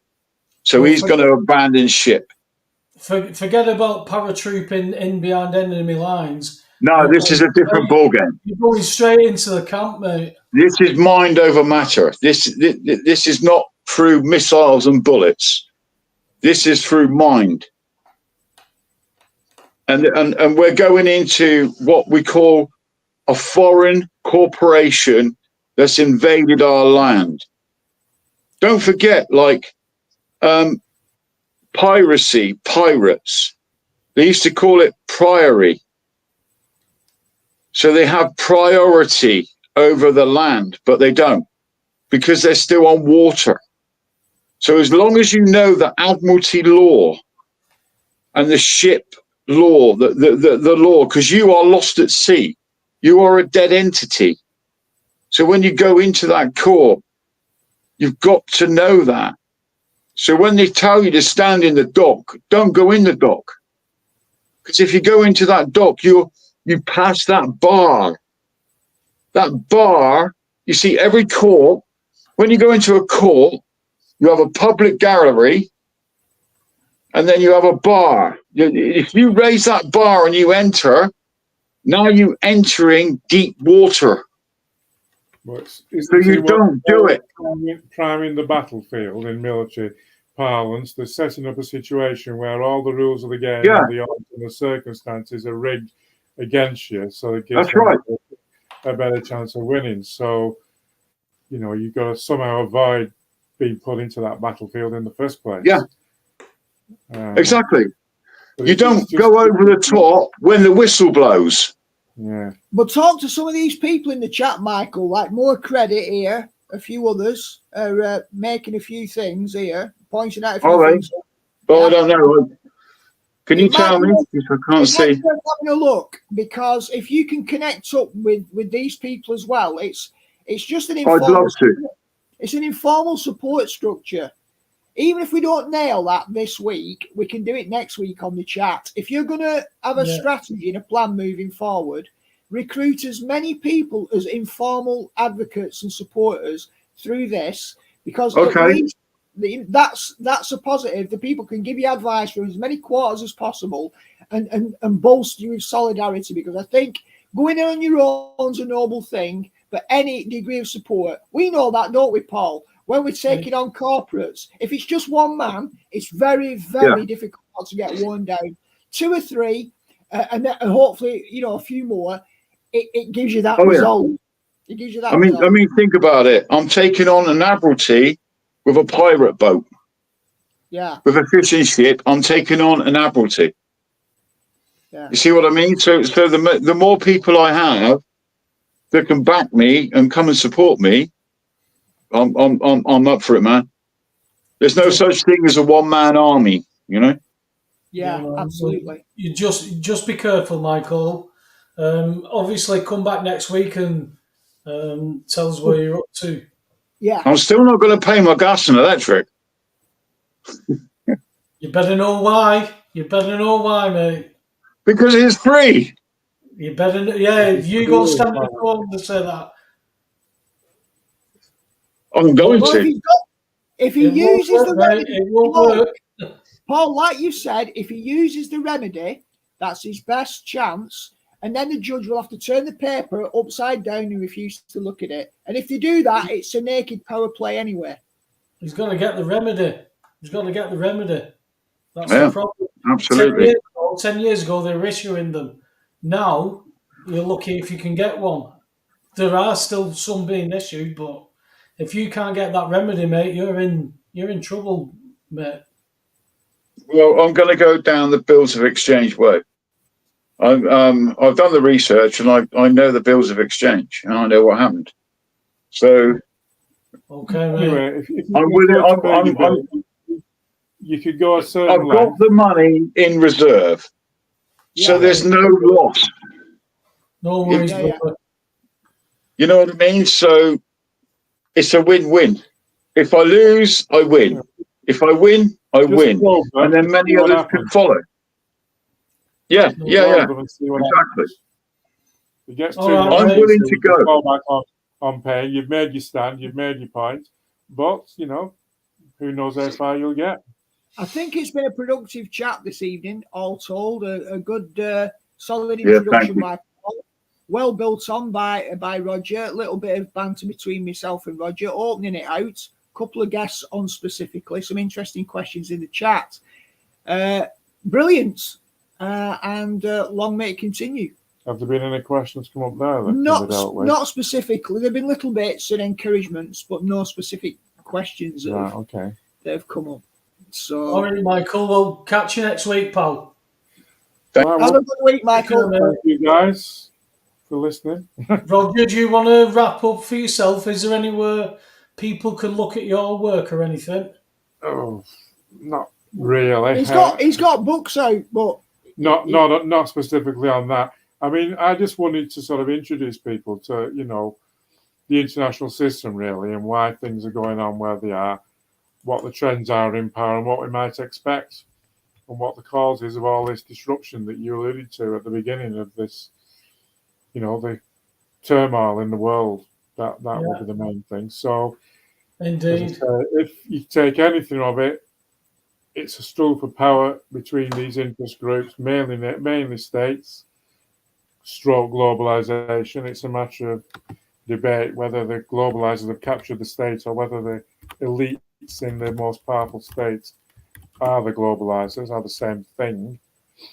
But their power is coming down gradually. It'll be a slow process. Don't expect the system to collapse tomorrow, but both externally and internally, it's gradually diminishing. So there is hope that this system, at least in the Western world anyway, I don't go with the theory that the whole world is linked up and that there's some conspiracy going back to Knights Templar or whatever year you want to pick. That's too much. You don't need to go going back further than that, aren't we, Alex? Well, you don't need to do that. Well, ultimately, you can explain things without that. Yeah, well, more credit says to me, tell him to read the chat, but I don't know who the him is. Does he mean Michael? Probably not going to be time to review the chat now, but is the chat still available on the replay if people watch it again, Paul? Yeah. On the YouTube? Yeah. Well, have you got any summing up then for tonight? Well, Luke, it's not been our regular slot. This is our first, I think it's fair to say, expert guest. Thank you. We have very good general background understanding across a range of areas, myself and Paul. Obviously, Roger's got his PhD. He studied these things in great depth. It's very, very good to have that picture of how the phenomena present to our senses. Of course, we now have to go away, take that information, incorporate it as part of our jigsaw puzzle pieces to refine our picture and decide how we're going to sort of modify our conduct and approach. So obviously tonight, Michael's come on and he's used everything that's happened in previous shows. He's listened to what your emphasis has been, Paul, from the beginning. He's assimilated it, probably needs a few little tweaks, but he's going in as a warrior with all his background experience. So clearly there is a movement. Sometimes we worry when we repeat the same message. We think, oh, we're being repetitive, we're being boring. Sometimes, though, you've got to reinforce that message and then look at it from different angles. So I think overall, it's been a promising show. We've added a new dimension. But, for me, again, we didn't get to talk about it too much tonight. Even if we're not seeing the collapse of the whole world, right? And therefore, and it's a move from the west to the east. From our perspective, Paul, in particular, as Christians, we believe that what's going on in the world, when we talk about a hidden hand that we call the deep state, which we know exists, everybody knows it exists to some extent, it's just a matter of what exactly is it.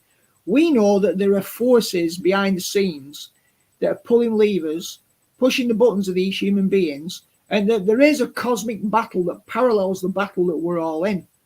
And ultimately, so all I would want to say is let's not forget that dimension as well, because if you don't cultivate a personal spirituality, we talk about being lost at sea, in Admiralty law, we're all ultimately lost in the sense that when the storms come and the gales and we're on a little rickety raft, we're going to get buffeted everywhere, and we're not going to be very secure. So ultimately, we've got to ask, what's our anchor?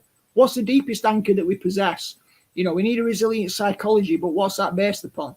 Facts are important, but faith, for me, is a big part of it. And I don't think that's a cop-out. I think you can believe in the facts and still have faith, because you can use your faith to mobilise in line with the facts. And join together as well. Yeah, and connect and join together as a community. And believe in something bigger than yourself. Yeah. Well, again, when you were talking then about how deep this goes, you're talking World Economic Forum's, Golden Prince, which is Charles. His bloodline, he traces it all the way back to the serpent bloodline that goes all the way back to the tribe of Dan. So we know what they're trying to do in the world is based on what they've always tried to do. There's nothing new in the world. But I think Roger, you'll enjoy that questions anyway, because you don't go out and do all the research and take all that information in and get your PhD to not have people ask you questions that you. Sure. No, I enjoy Q&A. It's good to see the interaction. Yeah, and more credit is clarified that it's Michael. Now, if Michael's still watching, more credit before the stream ends. If you want to can you put your email in the chat? And then at least, anyone who wants to connect up with Michael to kind of sponsor him in inverted commas with the time and energy and support, drop your email in the chat.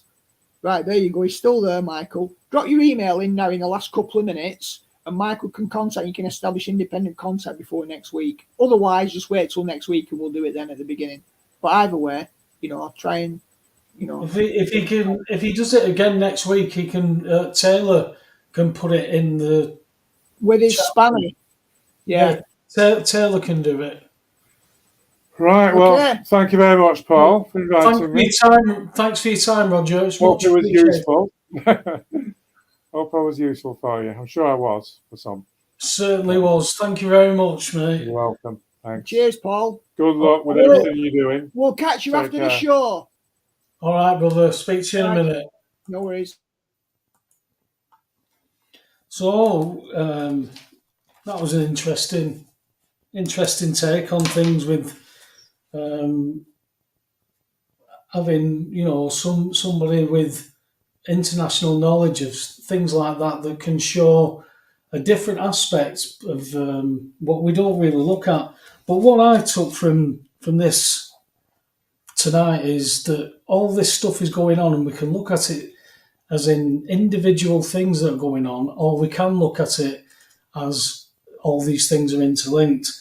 I recognise patterns. I'm a pattern recogniser, and I see a lot of these patterns, and I see them all looking the same.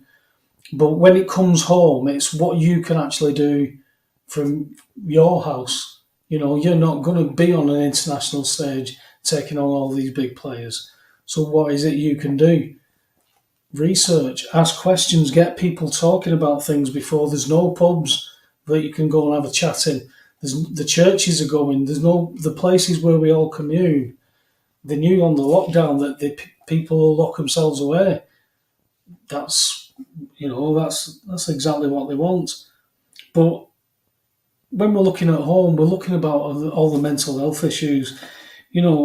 There's possibly 84 men who will unalive themselves in the week. Some of this stuff is, it's frightening. It's frightening. There's people falling off railway bridges, people falling off motorway bridges on a daily basis. What has happened to society? Why are we all like this? There's a common denominator. You see Bill Gates keep coming up. He's calling out for a new religion now, whatever that means. He's calling out for not only new religions, but he said many years ago with vaccines that we could reduce the population growth. Well, the fertility rate is at the lowest that it's been since 1938. Things are working out for people that everybody said was conspiracy theories. Bill Gates is allegedly given £50 million to Kamala Harris. all these dots start to connect to something big. And there are factions that are beyond us that are going for each other. But we can only deal with what we've got. And we've got to start with, again, we'd say that at the end of the show every week, speaking to people, asking questions. People know there's something wrong. But until it starts to bite on them, people won't do anything. But it is starting to bite on them. And people need something. But the most important thing this week was a leading cancer charity unfortunately used the wrong terminology during a speech or an interview, and they used the term cervix involving giving birth, and it didn't use the trans-friendly term of front hole.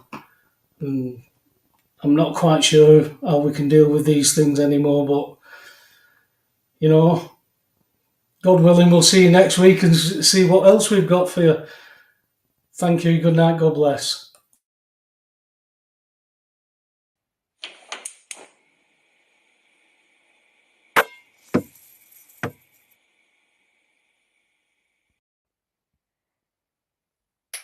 Your gas is free, your gas is free, in a debt-based economy. Your gas is free, your gas is free, in a debt-based economy. Your gas is free, your gas is free, in a debt-based economy. Your gas is free, your gas is free, in a debt-based economy. Here's the Webster Report with Paul the Gasman Webster.